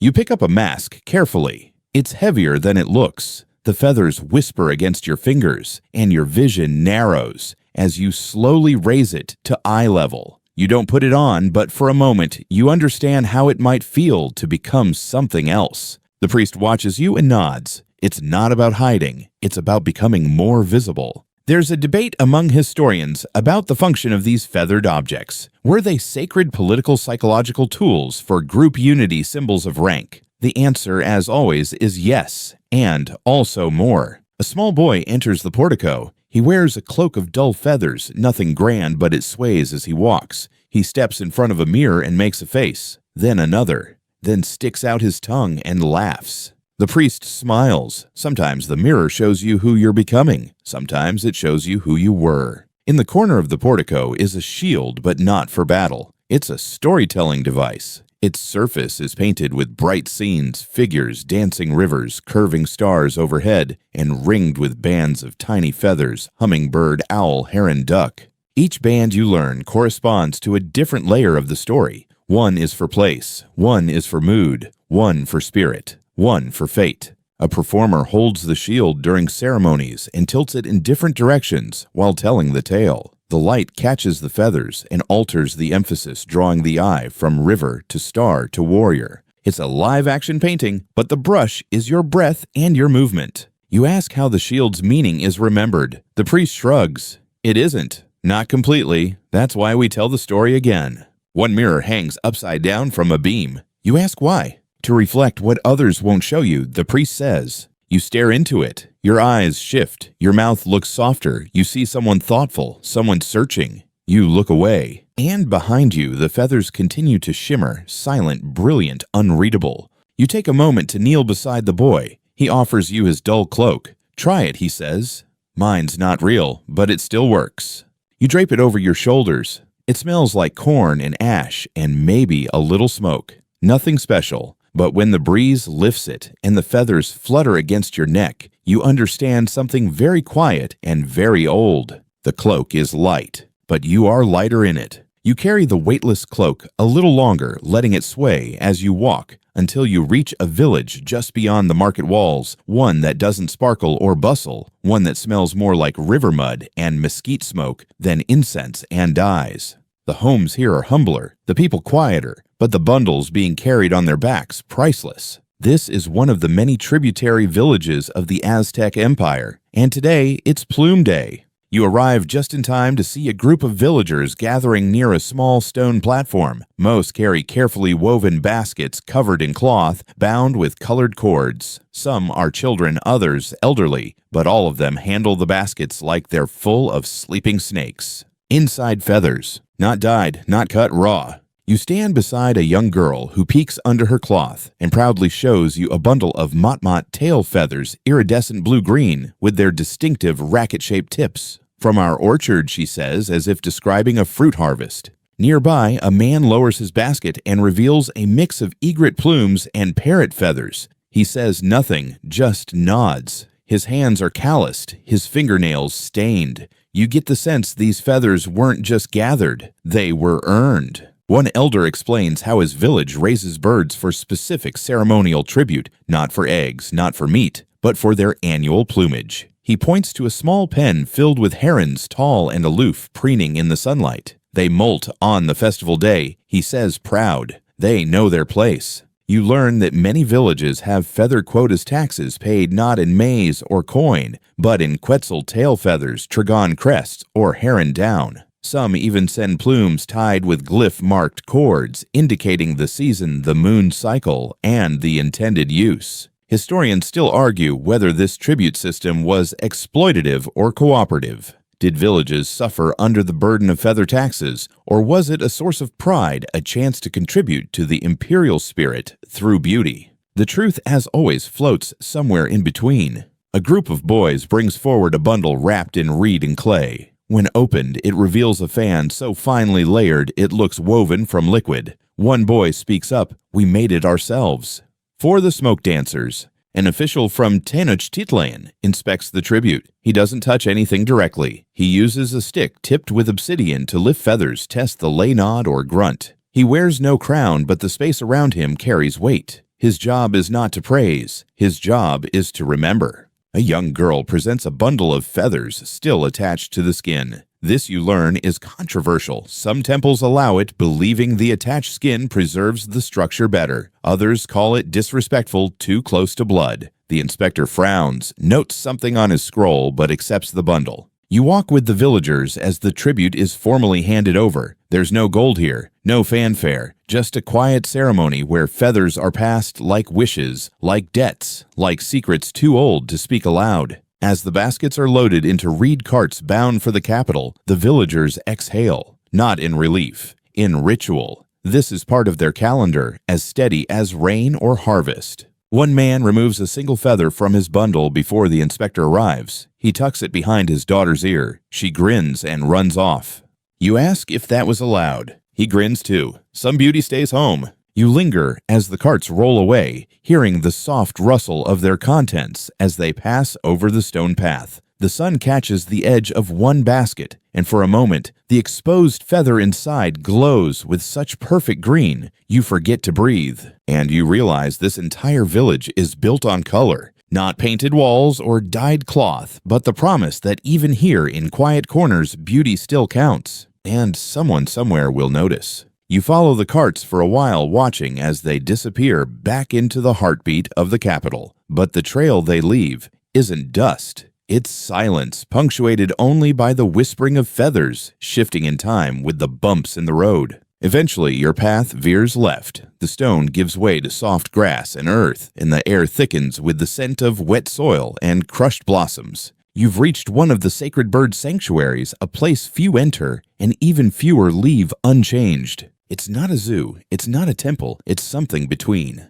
This particular sanctuary is devoted to the Quetzal, the bird of king's gods, and breathless feather collectors. The trees here are tall, their branches woven with vines and flowering bursts of color. Beneath them, platforms, perches, bowls of fruit, and attendants moving like ghosts between the leaves. And the birds. They're almost invisible at first. Quiet. Still. But then one shifts, and its tail, a shimmer of living jade, catches the light. Then another. Then a third, until the trees feel like they're pulsing with the slow, confident movement of 100 birds too beautiful to be real. An attendant approaches. She's barefoot, holding a pouch of guava slices and honey water. "Don't speak," she says softly. They don't like declarations. You nod and watch as she raises a piece of fruit into the air. A single Quetzal descends, not swooping, but gliding like a sigh turned into color. It perches on her shoulder. She doesn't flinch. It picks at the fruit with delicate jabs, tail swaying behind her like a banner. These are the birds who are never harmed, she tells you after it flutters away. We take what they give, when they choose. You learn that each Quetzal is assigned a keeper, not an owner, not a trainer, a listener, a student. Their job is not to direct the bird, but to learn its moods, which days it molts, which songs it likes, which shadows make it nervous. Some of these keepers have worked with the same bird for over a decade. Historians often puzzle over this practice. The labor, the cost, the risk of relying on a single bird for a single plume. But they miss the point. This is not industry, this is relationship. A man walks past you with a single feather in his hand, still damp from where it dropped in the leaves. He cradles it like glass. You ask where he's taking it. To a fan for a midwife, he says. A good omen for calm births.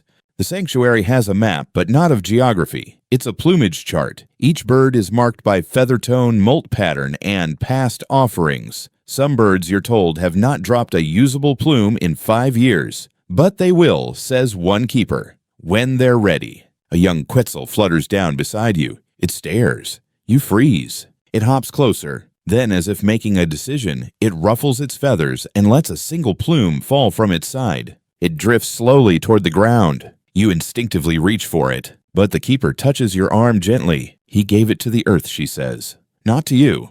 The feather is collected, wrapped in a bit of bark paper, and placed in a small shrine at the sanctuary's edge. Not all feathers are meant for cloaks or fans. Some are meant to stay close to where they landed, to remember where they came from. In the quietest part of the grove stands a stone tablet. On it, a carving of a man and a bird facing each other, heads bowed, their feathers mirroring one another's shapes. There's no text, no date, just the image. You ask what it means. It means the bird saw you, the attendant whispers, and didn't fly away.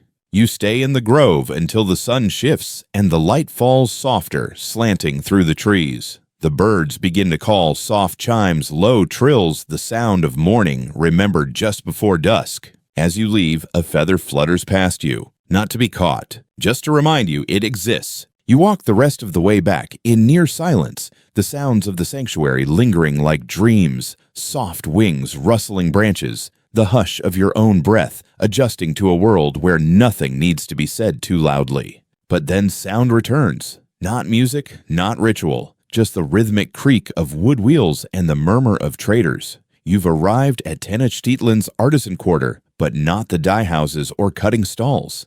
This place is different. The noise is quieter, yet the stakes are higher. You stand before a stone courtyard lined with open stalls, each displaying small bundles wrapped in colored cloth. But these aren't raw feathers or tools. These are feathered objects already promised, sealed, bartered, tagged, and ready to be handed off. This is the plume exchange, where artisans, priests, dancers, and nobles come to collect the finished goods that will become part of ceremonies, identities, even laws. You watch a scribe record each handoff in a codex, what the object is, what feathers it uses, where each feather came from, and most importantly, who is allowed to touch it. Not where, touch. One man lifts a fan from a storage niche and unrolls it slowly, revealing an elegant crescent of egret and parrot feathers tipped with tiny copper bells. A breeze causes the fan to flutter and sing. Just once. A clear bell-like note, then silence. This is for a rain priest, the man says, mostly to the scroll. Someone else retrieves a headband of tiny blue plumes wrapped tightly around a gold thread. For a mid-ranking court official, perhaps. Not showy, but unmistakably dignified. There are rules. Feathers aren't just decoration, they're code. Bright red at the left shoulder warrior, gold woven through the hair birth attendant, green cloak with black fringe scholar of stars. The rules are learned young and disobeyed rarely, except of course by those who try. You hear of a man only in whispers who wore the wrong feather to a lunar rite. Nothing violent happened. No punishment was declared. But from that day forward, every feather he wore drooped. Whether from poor craftsmanship or celestial disappointment, no one could say. Historians still wonder whether this system of adornment was centrally enforced or self-governed. Did the temple regulate who wore what, or did the feathers themselves make the choice clear? A woman nearby receives a bundle and unwraps it to reveal a ceremonial shoe covering soft leather, ringed in magpie feathers that shimmer with purples and greens. She places it in a basket and walks off without a word. You can tell by her posture that it's not for her. Across the way, a group of children watches a merchant sort through returns. Yes, returns. Feathered goods that have lost their luster, their shape, or their purpose. Some are melted down. Others are stripped and refurbished. A few are offered back to the gods. One return, a small fan made of crow feathers, is set aside. Why, a child asks. The merchant shrugs. That one remembers something bad. He won't elaborate. The merchant next to him deals only in Second Life feathers items made entirely of reclaimed plumes, reblessed, rebound, given new context. A once wedding fan becomes a baby's naming charm. A festival headdress reborn as a festival broom. Yes, a broom. Even the floor deserves ceremony, someone says. You approach a table where artisans are matching feathers to commissions. They test them not just by color, but by weight and personality. One man closes his eyes, holds a feather aloft, and lets it fall. If it drifts too long, it's indecisive. If it drops straight down, it's too proud. The ideal A-spiral descent. Graceful, modest.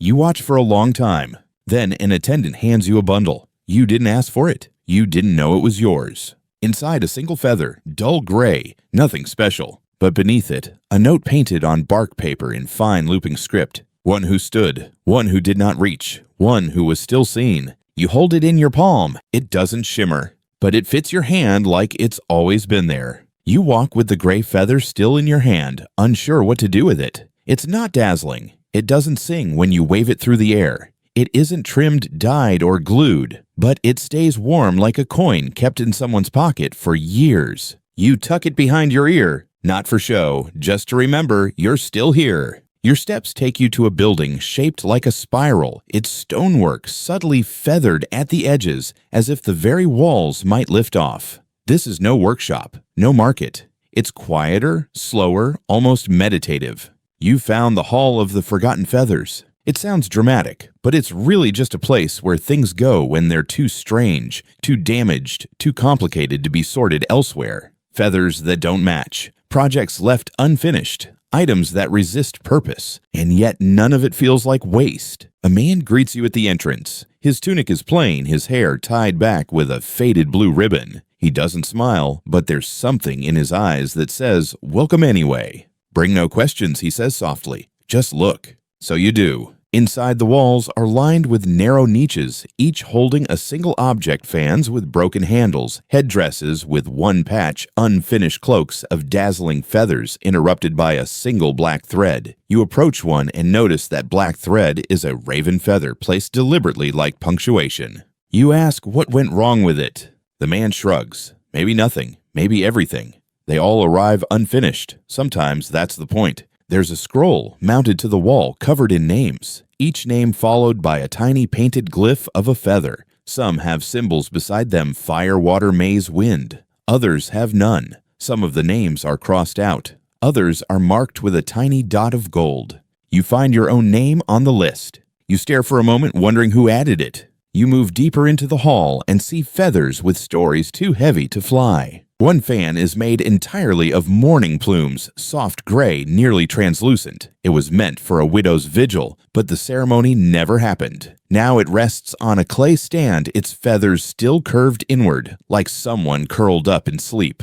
Another artifact catches your attention, a shield made for a warrior who never returned from battle. The center design was never completed. The outer rings are vivid, with parrot and eagle feathers, but the heart remains blank like a canvas, waiting for a name. No one ever filled it in. Then there's a cloak woven entirely from feathers that fell naturally. No plucking, no cutting. Every plume was found, not taken. It's uneven, unpolished, but deeply peaceful. The kind of object that could lull even a god into rest. Historians have written very little about this place. Some suggest it was metaphorical, a literary device in old poems. Others believe it was real, but over-romanticized. You can't decide. You're not reading about it now. You're standing in it. In the back corner sits a table with a blank register. People are invited to bring feathers that have no place, that don't belong to any fan or robe or ritual. You pull the gray feather from behind your ear. You hesitate.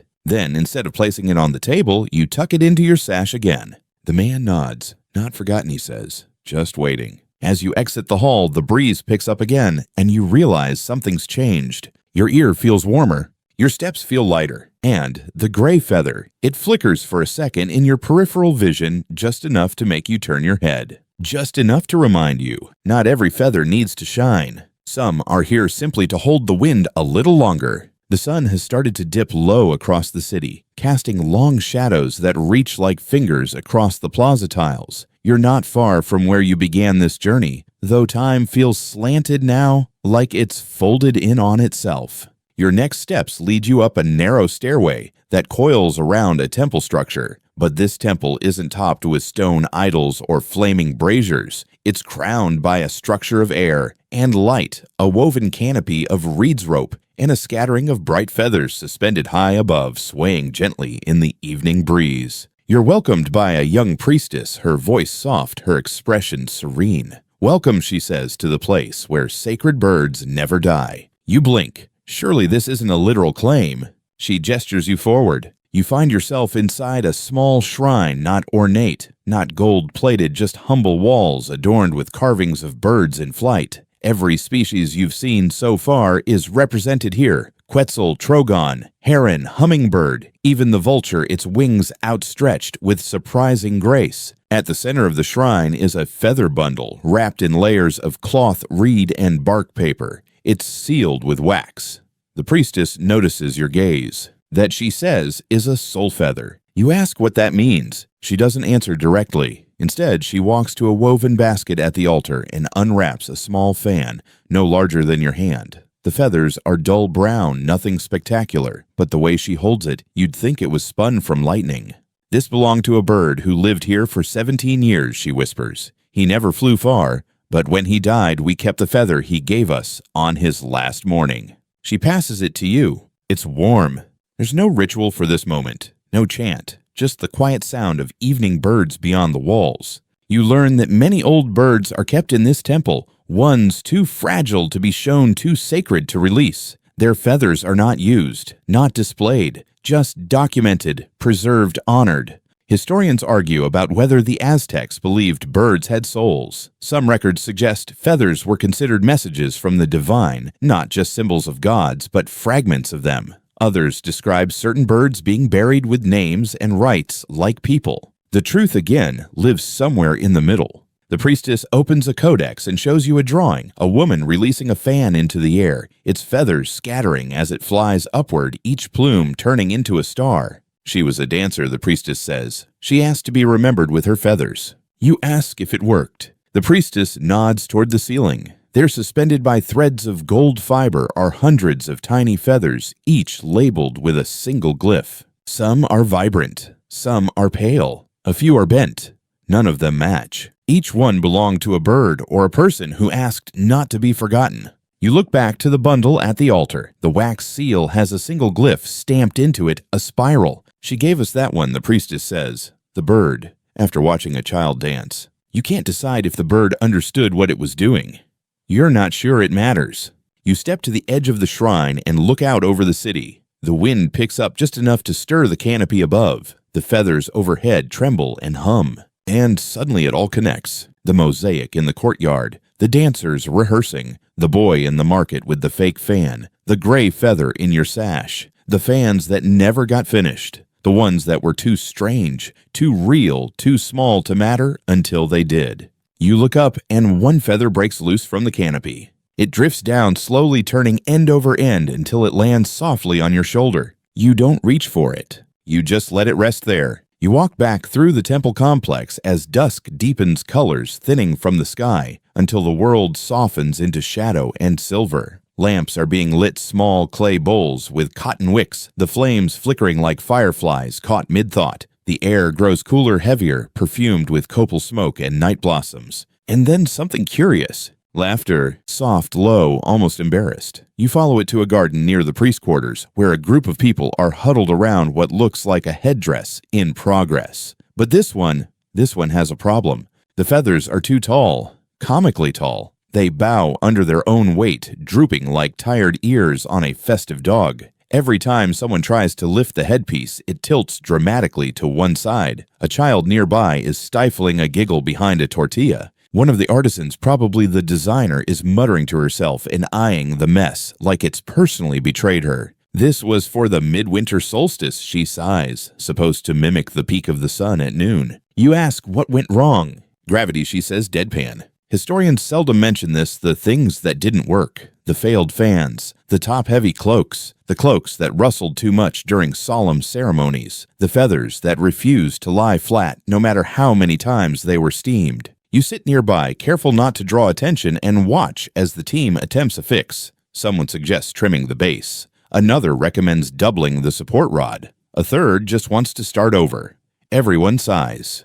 Then a boy, the same one who giggled earlier, picks up a bowl of honey-thick maguey resin, dips his fingers, and gently presses the feathers closer to the central axis, binding them with a twist of dyed cord. The headpiece trembles, then steadies. It's not perfect. It never will be. But it now holds its shape. Genius, someone mutters. Lucky guess, the boy replies. And just like that, the headdress becomes usable. Not ideal, not flawless, but real. One dancer nearby suggests renaming it. Call it the noon that nearly was, she jokes. Everyone chuckles, but the name sticks. You're reminded of something Kotal once said, feathers behave. Or they teach you to behave. You ask what will happen if the headdress droops again during the ritual. Then the sun bows a little early, someone says with a shrug. Another priest passes by, overhears the conversation, and adds, if it droops in front of the gods, it's a gesture of humility. And suddenly it's not a flaw anymore. It's a metaphor. They decide not to trim it, not to shorten the plumes or replace them. Instead, they adapt the ritual. The dancer will dip her head earlier, syncing the motion to the tilt of the feathers, allowing the imperfection to become part of the meaning.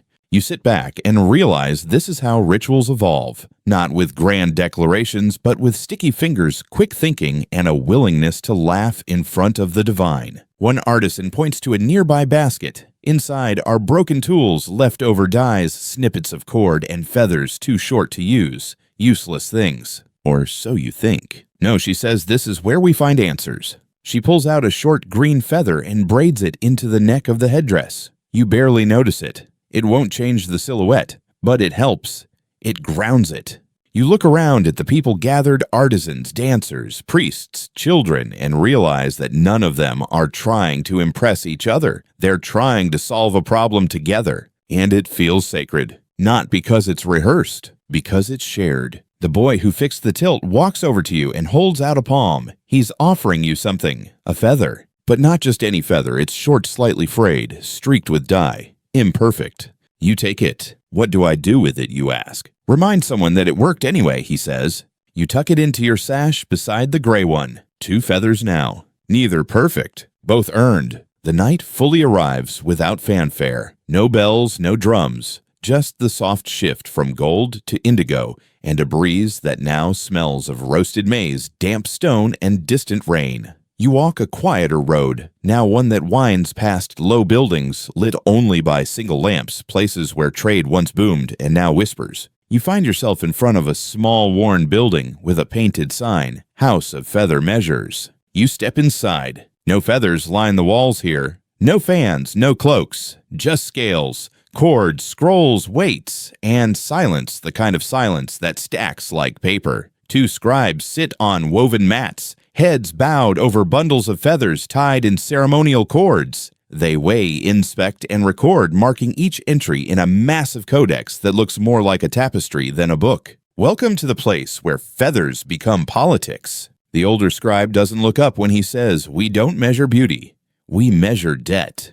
You sit on the edge of a mat. The air here is still heavy with the scent of ink and dust. You listen as a trader quietly presents a bundle from a coastal province. 32 tail plumes, he says, plus 2 crests and 3 returns from last cycle. The scribes nod and begin their inspection. Each feather is examined not just for length, but for weight, flexibility, even sound. One scribe lifts a feather to his ear and taps it softly. You hear nothing.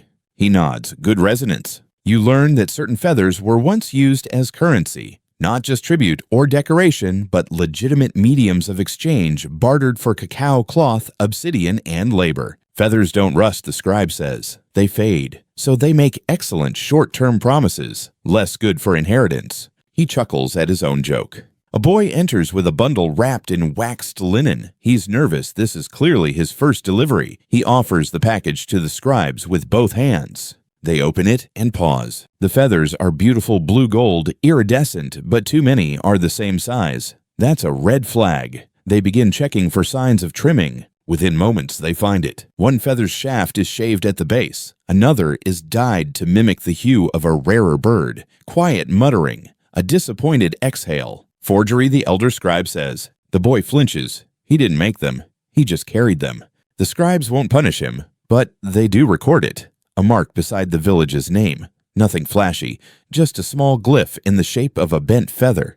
That's how it begins. Reputations don't collapse, they fray. You ask how long these records go back. The scribe rolls out a scroll so long it brushes the floor. Glyphs of birds, feathers, villages, moons, eclipses, floods, famines, all tracked through plumes. This one shows a drought year where tribute feathers were fewer, but heavier birds molted earlier, he explains. Another line tells of a village that sent only white feathers for 2 years, mourning a series of deaths signaling grief instead of gold. Feathers talk, he says. We just transcribe. Historians often overlook this part, the quiet bureaucracy behind the beauty, the ways feathers became a language of governance, a way to know who's thriving, who's cheating, who's mourning, who's too proud to say they're struggling. You ask what happens when someone sends too much. The scribe lifts his eyes for the first time. Then we worry. Too much tribute can mean desperation, or fear, or an attempt to buy forgiveness. He unfurls another scroll. This one thinner, lined in red. These are the feathers never accepted, too damaged, too suspicious, too desperate. He shows you one entry from decades ago. A village sent a basket of immaculate green feathers, every one perfect, all from the same bird. They killed it, he says. That's why we refused. You don't ask what happened to the village. You don't want to know. As you prepare to leave, the younger scribe presses a small card into your hand. On it, a single feather drawn in ink. Below it, a mark. Yours. You've seen enough, he says. It's only fair you're a part of the record now. You leave the House of Feather Measures and return to the street, clutching the card lightly. And for the first time in this journey, you realize the feather you carry isn't just a symbol, it's a receipt of having seen, of having stood, of having known something even briefly that once measured gods. The street outside is quieter now. The lamps flicker with steadier flames, and the night wraps around the city like a thick, soft cloak. You follow the stone path toward a district near the southern lake edge, somewhere you've not yet been, where the air smells of reeds and moss, and the buildings are made less of stone than of woven walls and thatch roofs. This isn't the artisan quarter. It isn't for priests or warriors. This is where the plume binders live. You're not sure what to expect, but it certainly isn't what you find a small community peaceful and precise, where even the homes seem to breathe in rhythm with the wind. You hear the quiet hiss of weaving, the occasional cough, and then stories. You step into a reed-walled hut where an older woman sits surrounded by children. In her lap is a fan not functional, not fancy, but decorated with a mosaic of mismatched feathers. One's a bright Trogon green, another a gray turkey. One or two still have little cracks in the shafts. What is that, you ask? A memory, she replies, smiling. The children nod. They know this one. It's a memory fan. Something rare. Something personal. Plume binders are those who take feathers not meant for ceremony, not claimed by scribes or priests, and turn them into stories. Not fables. Not history. Feelings. She touches each feather lightly, naming it aloud. This one fell the day my sister died. That one was found during the flower floods. This one, she pauses, refused to stay in any fan until it met these others. The fan has no intended use. It won't be worn or sold. It won't be passed to a dancer or burned in ritual. It will be kept a kind of woven memory that flutters with time. You ask if every family has one. Not every family, she says, just the ones who remember how to weave silence. Historians rarely document this practice. It lives in oral tradition passed from grandmother to granddaughter, uncle to niece. The act of binding memories into feathers is considered too delicate for state record-keeping, and yet it may be one of the most honest forms of record the Aztecs ever kept. You sit beside her as she shows a boy how to knot the binding cord. His fingers are clumsy but patient. He pulls too tight, and the feather bends. She doesn't scold him.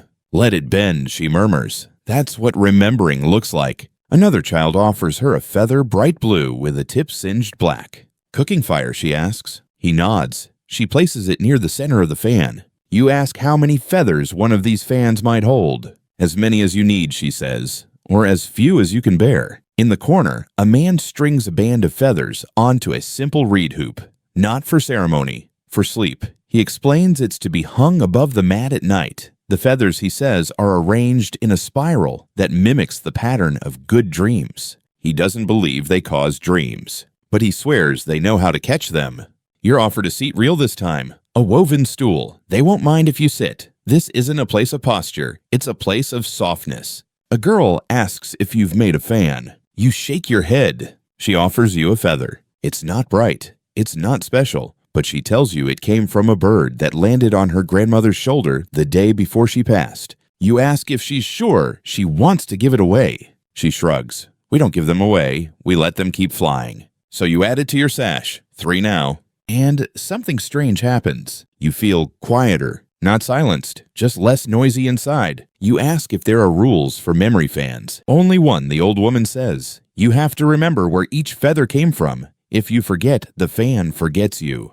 You glance down at your sash. A gray feather slightly curled. A mottled green one with a frayed edge. And now this small, soot-kissed blue. You know them all. The woman smiles. Then you're ready. Ready for what? She doesn't say. She doesn't have to. The lake is close now. You can smell it before you see it: fresh water and algae-soft mud, and the faint sweetness of water lilies curling shut for the night. You follow the reed path past the plume binder's huts through a small gate woven from cane and cord. There's no guard, just a faded sign with a spiral glyph and the faint image of a diving bird stitched in red thread. You arrive at the Feather Walk. It sounds poetic, and it is, but also literal. A long, narrow pier juts out into the lake, and down its center is a path made entirely of old flattened feathers pressed into woven mats, weather-softened, bleached pale by years of sun and mist. They don't flutter anymore. They don't shine. They don't sing when stepped on. And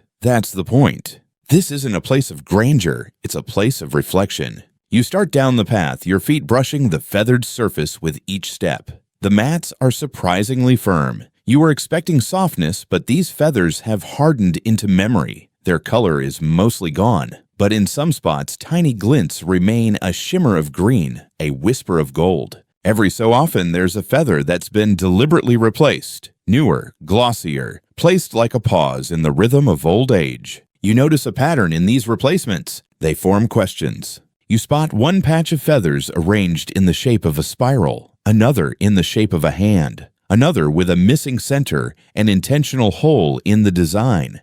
Each one asks something, though it never uses words. Near the end of the pier, an old man sits with his knees tucked beneath him, a basket beside him, and a fan in his lap. He's slowly, patiently removing a single feather from the fan and placing it into the lake, letting it float away into the mist. You join him quietly. After a few minutes, he speaks. "This was my dance fan," he says, "from when I could move without sound." You nod. He doesn't need to explain what that means. He lifts another feather. It's cracked at the base. This one bent too far during a storm. Still worked, but it never sang again. He sets it gently in the water. You ask why he's letting them go one at a time. He glances at the horizon, so they don't leave all at once. Historians often debate whether this practice, the slow unmaking of a fan, was symbolic or spiritual. Was it an offering, a farewell, a self-inflicted forgetting? Or was it something even quieter, the last performance? The man smiles at you. "You have a sash," he says, noticing your feathers. "Good. Most people just carry memory in their mouths. It's heavier there." He invites you to choose a feather from his basket. You hesitate, then select one near the top. It's soft and dark, not colorful, but it feels rested, as if it's already forgiven whatever it was part of. You hold it up. He nods. "That one remembers wind. It helped me stay balanced when I danced the direction change." You ask if it should go in the lake. "No," he says. "That one's ready to keep going." You tuck it into your sash. 4 feathers now. He hands you a small stone carved in the shape of a quetzal's head. "For luck," he says, "or for gravity." They get confused sometimes. The sun has fully set now, and the lake reflects only shadow. Somewhere far off, a bird calls once, then again, then falls silent. You stand, thank the man, and begin walking back down the Feather Walk.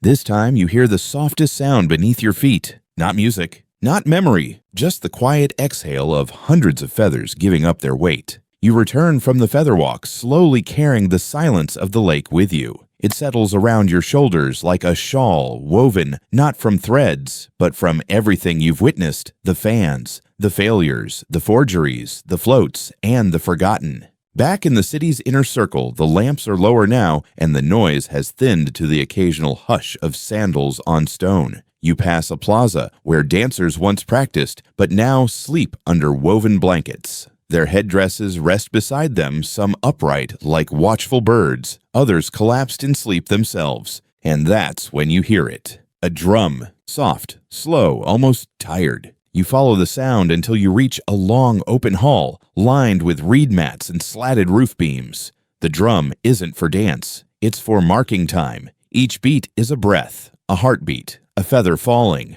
At the far end of the hall is a circle of people, not performers, not priests, just those who can't sleep. An older woman, a boy with restless hands, a man with clay under his fingernails, a girl with too many dreams and not enough stories to hold them. They sit quietly listening to the drum.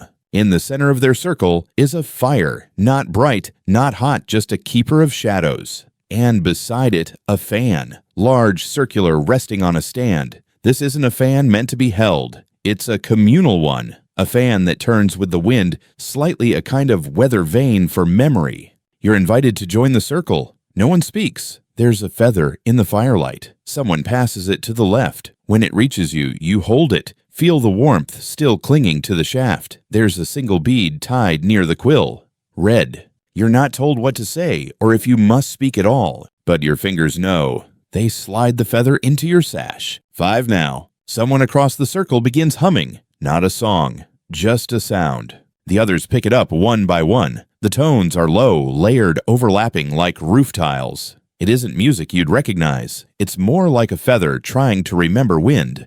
Historians might call this ritual informal. That's if they even knew it existed. There are no official records of night circles, no written rules. And yet they've been here for generations, moments of quiet gathering where nothing is expected except presence. You feel it happening inside you. That hush, that drift, that space between feathers where sleep begins. An elder leans toward the fire and adds a new feather to the communal fan. It's short, frayed. It doesn't match the others, and it fits perfectly. You ask what the fan represents. A voice answers soft and amused. Everything we forgot to remember. You stay with the circle as long as you need. Minutes, hours, or maybe just one breath that stretches wide enough to hold the night. When you finally rise, the fan turns slightly in the wind behind you. It doesn't wave goodbye. It simply acknowledges your passing. Outside, the night is thick with stars, but the city is gentle, no longer dazzling, no longer overwhelming, just resting. You head back toward the place where you began, though you're no longer who you were when you stepped into this story. 5 feathers in your sash, each earned,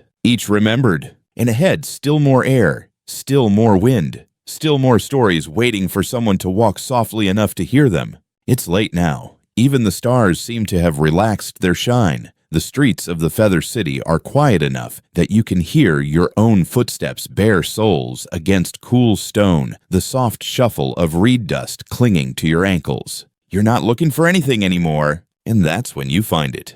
A narrow alleyway you don't remember passing before. It's lined with bundles of discarded feathers, old fan frames, broken cord-chipped beads. Not trash, just resting things. You walk slowly, following a thin trail of white, downy plumes until you reach the end. There stands a wall, but no gate. Just a painting. It shows a man standing, but never sitting. His legs are strong, but his knees look tired. His back curves slightly like a tree leaning after too many summers. His arms are outstretched, holding a fan, not with pride, but with endurance. Around him, birds swirl upward, none landing, none ever landing.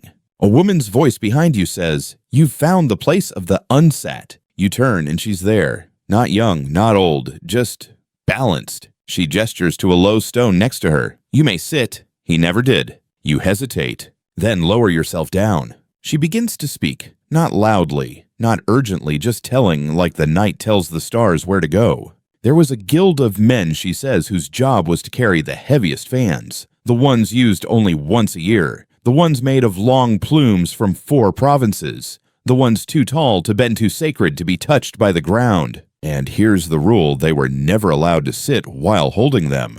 Even at rest they stood, she continues, because the fans were woven with oaths. To let them touch the ground was to break a promise to the sky. You blink. Surely this was symbolic. But no, these were the men who never sat down. For hours, sometimes days, they trained for it. Stretched, learned to sleep upright, balanced pain with patience, learned where to stand in the shade, learned to pray while shifting their weight from foot to foot. One man, her grandfather, she says, held a fan for 22 hours straight during the eclipse vigil. Historians argue whether this guild truly existed. Some suggest the stories are metaphor designed to teach endurance. Others point to skeletal remains with fused vertebrae, bowed femurs, the telltale signs of lives spent upright.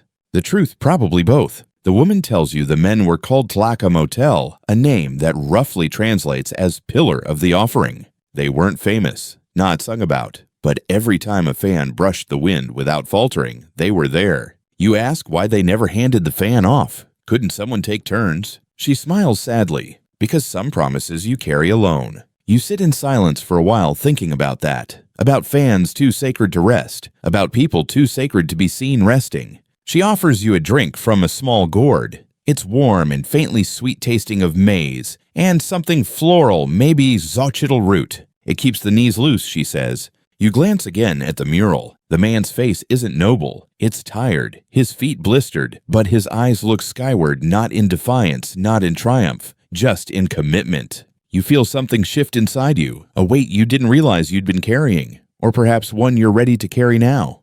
The woman stands. Most people walk past this alley, she says. Too narrow, too quiet. She hands you a small braid of cord wound around a single black feather, short, stiff, slightly curved. For standing, she says, even when it's not required. You add it to your sash. 6. And then, because you've earned it, you stand. Not quickly, not with flair, just with care, like someone who knows the value of remaining upright, even when no one sees.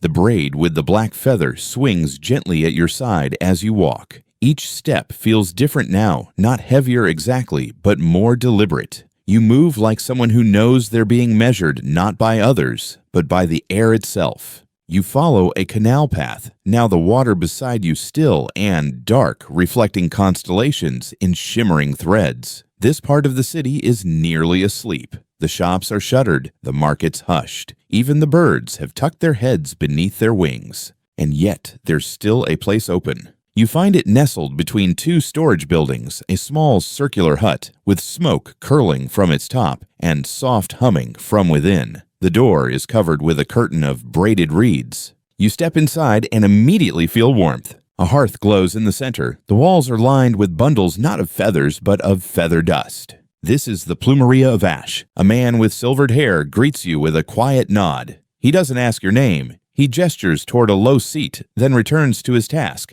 sifting ash and powdery fragments into tiny clay jars, labeling them with glyphs and drawings of birds long extinct. You've arrived at the end of the feather. This is where they go when they're too small to fly again, too worn to bind, too broken to remember what they once were, but they're not discarded. They're distilled. The man explains gently that these ashes are used in ritual inks, dream pigments, and medicines for forgetting or remembering, depending on how they're brewed. One jar contains the powdered remains of a quetzal plume emerald, once now reduced to a fine green-gray. He opens it, and the scent that rises is like rain on stone, sweet and vegetal. Another jar labeled with a water glyph contains hummingbird ash. He calls it wind sleep, used in ointments for calming the body during illness or grief. You ask if burning the feathers is wasteful. He shakes his head. Feathers are the only thing besides smoke that can touch sky and fall without breaking. They don't mind the fire. They just become part of something else. Historians rarely mention this practice. Burning feathers is taboo in many cultures. But among some Aztec orders, especially the ones who dealt with dreams and death, it was considered a form of honoring the final transformation. He offers you a small pinch of eagle ash mixed with maize powder to strengthen the knees, he says, and the throat, for speaking what must be spoken. It tastes dry, then sharp, then cool. He watches you for a long moment, then lifts a small clay box from a shelf behind him. From within, he pulls a feather that's been half burned. The top is soft and untouched. The base is singed and brittle. In between, a narrow band of gold foil is wrapped around the quill. This, he says, was from the fan of the first Tlacca Motel who collapsed. You flinch slightly. He didn't fail, the man continues. He just reached the end of standing. So we marked it, and we kept it, because even falling is part of the dance. He doesn't offer it to you, just shows it. That's enough. Before you leave, he asks if you've added ash to your sash. You pause, then reach into the bowl of gray dust and let your fingers sift through. You pinch a bit between your fingers and rub it across the braid of your black feather. It sticks faint and shimmering. Now it carries fire. Now it's part of the cycle. 7 feathers. Some found, some gifted. One burned. As you exit, he says one final thing. Every fan ends. Every story ends. What matters is how you hold it while it still flies. You step back into the night. The stars above are no brighter than before, but they feel closer. You wander now, not lost, but unhurried. The city no longer looms. It listens. Each turn of a corner feels intentional. Each building seems to nod as you pass. You find yourself in a square you hadn't seen before. It's shaped like a spiral, with paths coiling inward toward a single raised platform in the center. At first, you assume it's another shrine or performance space, but as you step closer, you realize it's neither. It's a mirror fan. Not literally, of course. The platform is made of stone, but it's shaped and etched to mimic the open spread of a great ceremonial fan, wide-arching, radiating outward like a sunburst. And set into the center is a shallow pool of still water. Not for offerings, for reflection. There's no one else here, just the sound of wind brushing across the stone and the soft lapping of water in the central mirror. The feathers in your sash rustle faintly, like a voice clearing its throat before a story. You approach the pool, and you look. Your reflection stares back, not just you now, but everything you've carried. The first gray feather, the child's gift, the soot-marked down, the braid for standing, the ash-streaked black quill. They aren't decorations. They're verbs. You sit at the edge of the pool, not in reverence, not in exhaustion, just because it's time to sit. The air here feels different, not heavier, not sacred, just ready. You hear a sound from behind a quiet sweeping. You turn to see a woman with a long-handled broom made of stiff plumes. She sweeps the spiral paths not because they're dirty, but because they deserve it. She pauses when she reaches you, nods. Then she does something unexpected. She offers you the broom. You hesitate, then stand, take it. It feels right. You begin to sweep, slowly, deliberately, around the spiral from the outside in. And as you sweep, you realize what you're doing. You're clearing space for the next person, for their story, for their feathers, for their moment. Historians might never write this down. It's too quiet, too ordinary. But these acts, the sweeping, the sitting, the walking, the remembering, are how a culture keeps breathing. You finish the spiral and return to the pool. The mirror still holds your reflection, but now the water seems deeper. You lean in close, and you see more than yourself. You see dancers, weavers, scribes, plume binders, drummers, ash bearers, feather counters. You see the men who never sat. You see the bird that gave its last feather to a child who danced. You see not just the fans, but everyone who ever held them. And in that moment, your story no longer feels separate from theirs. It belongs, not because it was loud or grand or famous, but because you carried it carefully, quietly. You sit once more at the edge of the fan-shaped platform watching the reflection. You take your sash and lay it across your lap. 7 feathers rest there. You don't touch them. You just know them. And for now, that's more than enough. The sky is softening again, not toward storm, but toward morning. That uncertain hour when stars are still visible, but beginning to loosen their grip on the dark. You rise from the fan-shaped platform and begin your slow walk back through the city. This time the streets feel wider, not because they've changed, but because you have. Your feet take you past old places now with new eyes. You pass the alley of the unsat and nod toward the mural. The man there still stands still, holds his fan, but now he seems less rigid, as if the memory of your visit softened the stone. You pass the reed-walled hut of the plume binders. A girl is already up tying morning feathers into a fresh spiral. She doesn't see you, but you see her. The feather walk glimmers faintly in the distance, mist rising mats drying each footprint from the night, erased by dew. You arrive back at the place where you first entered this story. Not a gate, not a plaza, but simply a step, the one that led you in. And here, you pause, because you realize something. The men who never sat, the children who tied fans, the scribes, the dancers, the ash keepers, none of them existed in isolation. They were all part of a great unspoken choreography, a fan turning in 1,000 hands over centuries. You untie your sash, lay it gently on a flat stone, and for just a moment you step away from it. Not to abandon, but to understand, because only by stepping back do you see what the feathers have become. A map. Not of geography, but of memory, of motion, of holding and releasing. You sit not because you must, but because you choose to. The stone beneath you is cool solid. The breeze is rising, now teasing the feathers. One lifts slightly. It doesn't leave, but it reminds you it could. You close your eyes. The feathers drift in your mind, not falling, not flying, just circling. The city exhales one last time before dawn, and now so do you. So here you are. The city behind your eyelids slowly fading. The fans are quiet now, and the feathers are still.